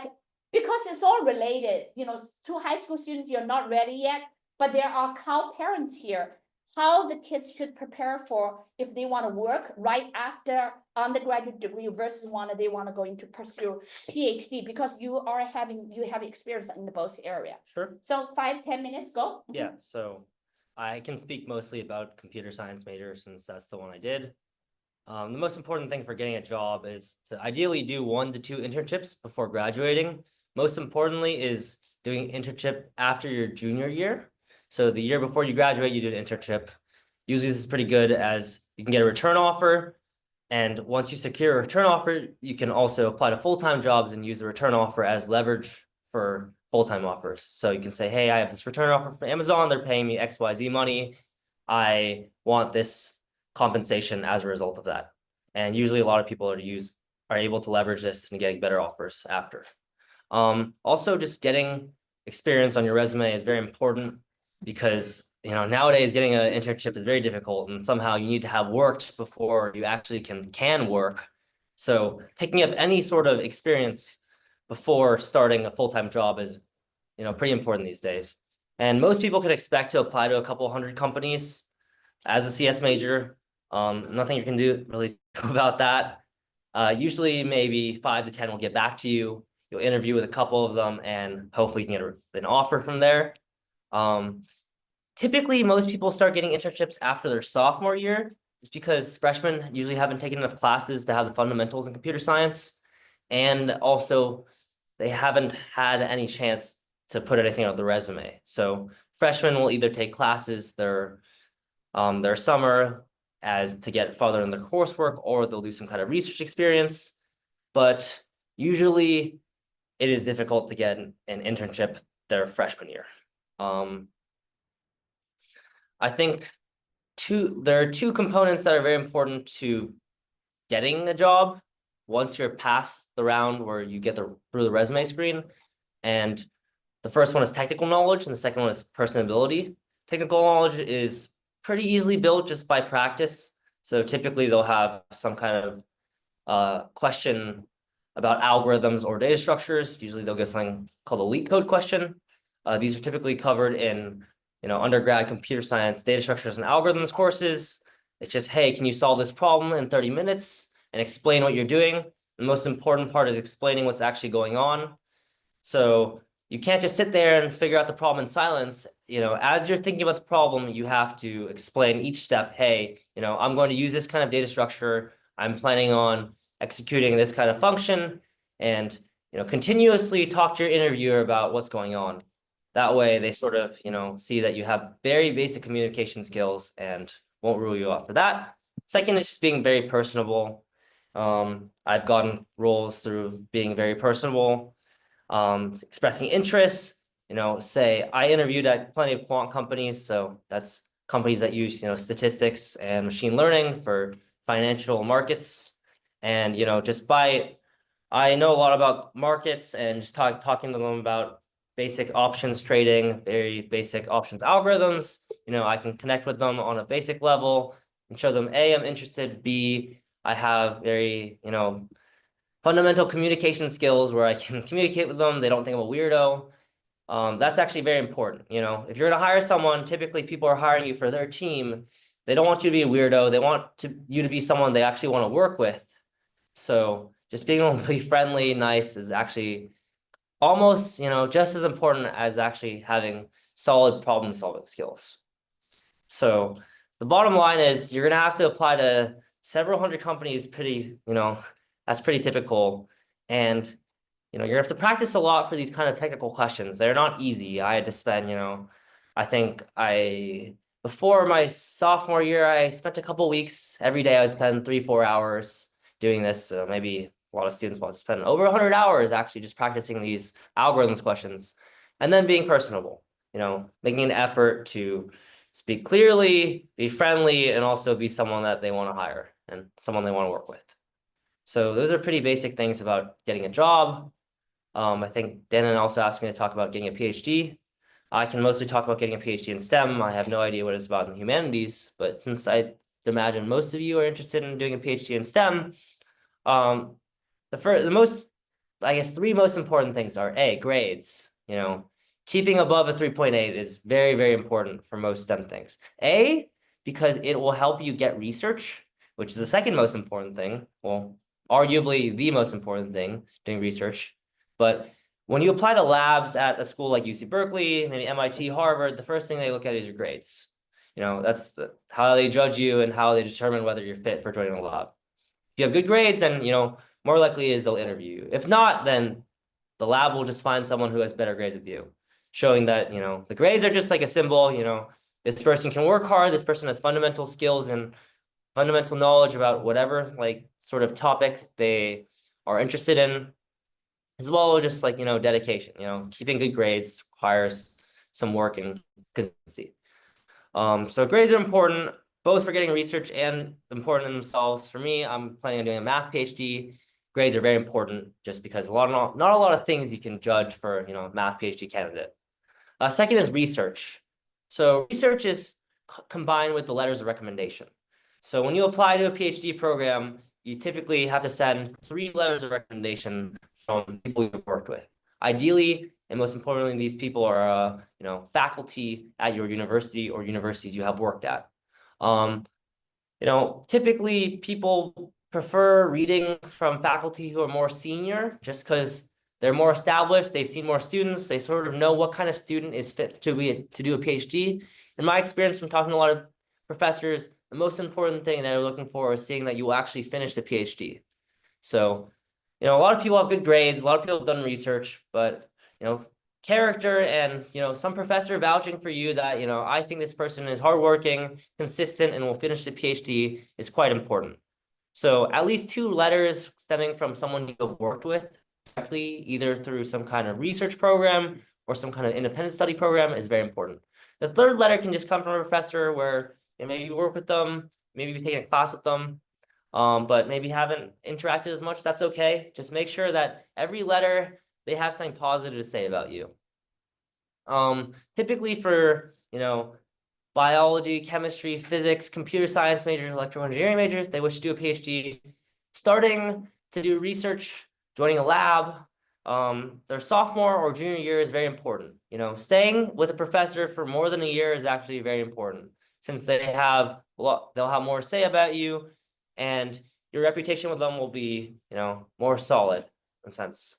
But from applying the PhD, you'll typically have to write some essays, but most importantly, unless it's a math major, will be the letters of recommendation and then grades. I'd say personally, depends on the program, but for instance, for AI, I need people who are getting into top 3, CMU, without perfect grades. They had 3.7, 3.8, but again, they had very, very impressive letters of recommendation. So ideally keep good grades and make sure you have several professors who are willing to vouch for you. So willing to vouch for you is very important, because just because other professors want to know that you are just a legitimate candidate. I think that's mostly it for PhD programs. Dan, do you have anything else? About discrete math a little bit? Oh yeah, so why you want to teach discrete math? I'm teaching a elementary discrete math class. Discrete math is actually the first like non-trivial course that a math major or computer science major take. And at Berkeley, it's called CS70. At any other school, it's the first class students take after the very basic courses of calculus, differential equations, and linear algebra. At Berkeley, it's sort of known to be the class where people have to actually think. It's the first, quote unquote, difficult course that people have to take, because it's not just a plug and chug, rote memorization course. It's a course where you have to come up with, new ideas to actually solve the problem. I think discrete math is very important. It trains the very basic problem solving skills that mathematics and computer science majors need to take. It also connects to almost every applied mathematics science that anyone can think of. For example, number theory is part of discrete math. Number theory is used widely in encryption algorithms with computer scientists and people who are studying cryptography. Another study in discrete math is graph theory, also very important to the study of computer science. For instance, most things in computer science are modeled as graphs. For instance, a graph is just something that I can take two things and make a connection between them. And the very first Facebook algorithms for determining who I want to recommend you as a friend are determined by graph algorithms and graph theory. Other things that are taught in discrete math are just very basic logic skills.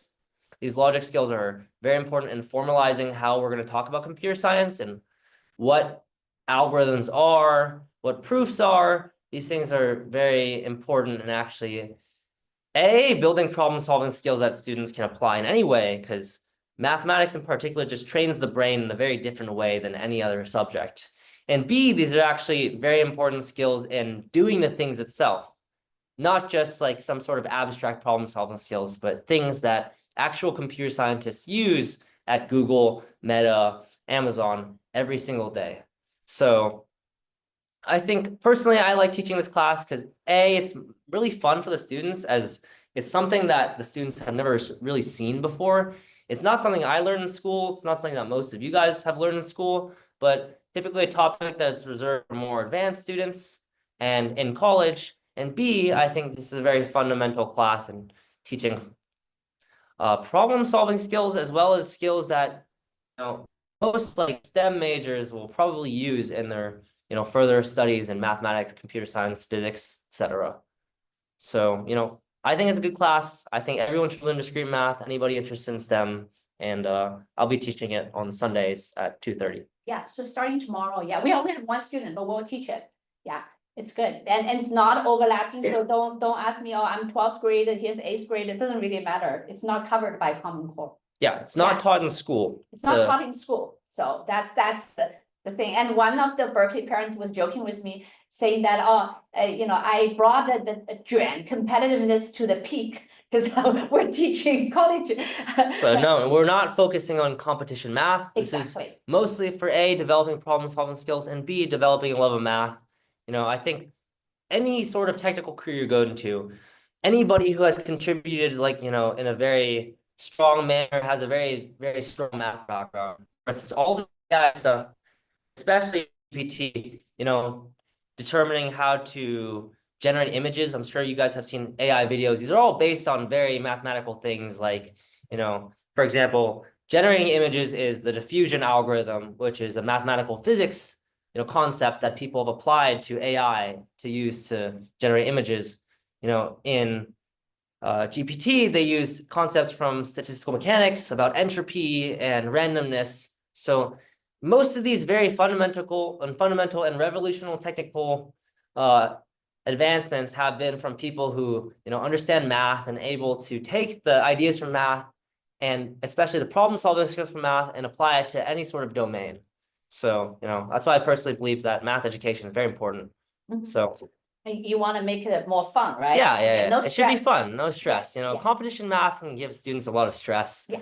That's why we say one student, and I think the mom's very smart, will teach, and that, we'll let people know how he feels. It's gonna be fun. Yeah.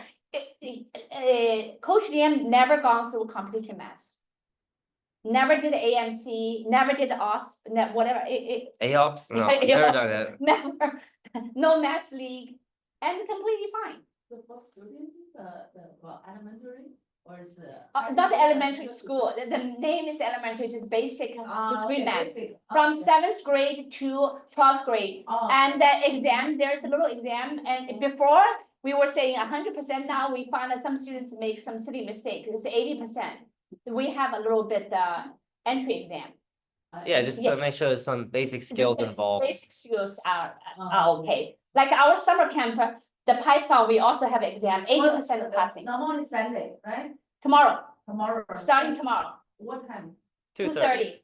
2:30? Yeah. To For right now, one student, an hour and a half, two students, 2 hours, three students, 3 hours. Oh. Yeah. 3 students, okay. Yeah. Oh, okay. Yeah, so, How much charge? yeah, we can send it to you, $60 an hour.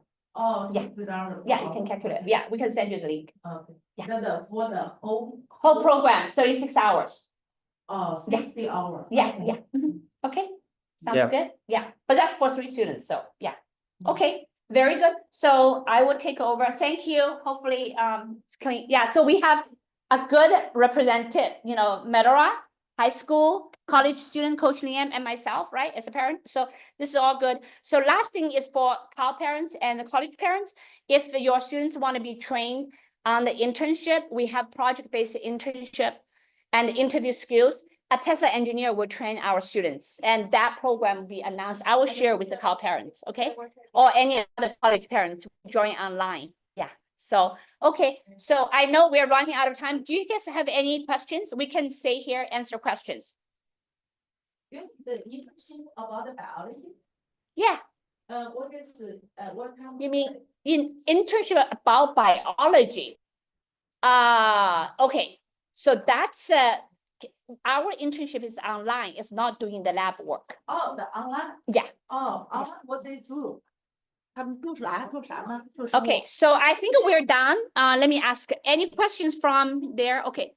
My son would be interested in conflict on Sunday. Are there more times? Oh, sorry. Yeah, not this season. Yeah. Okay. So we'll maybe next season. Yeah, maybe spring. Yeah, spring. Yeah. So that's the thing. Okay, let's see. I need to sign off. Good luck. Okay, thank you. We can see your screen. I think it's good. Yeah. So let me do this.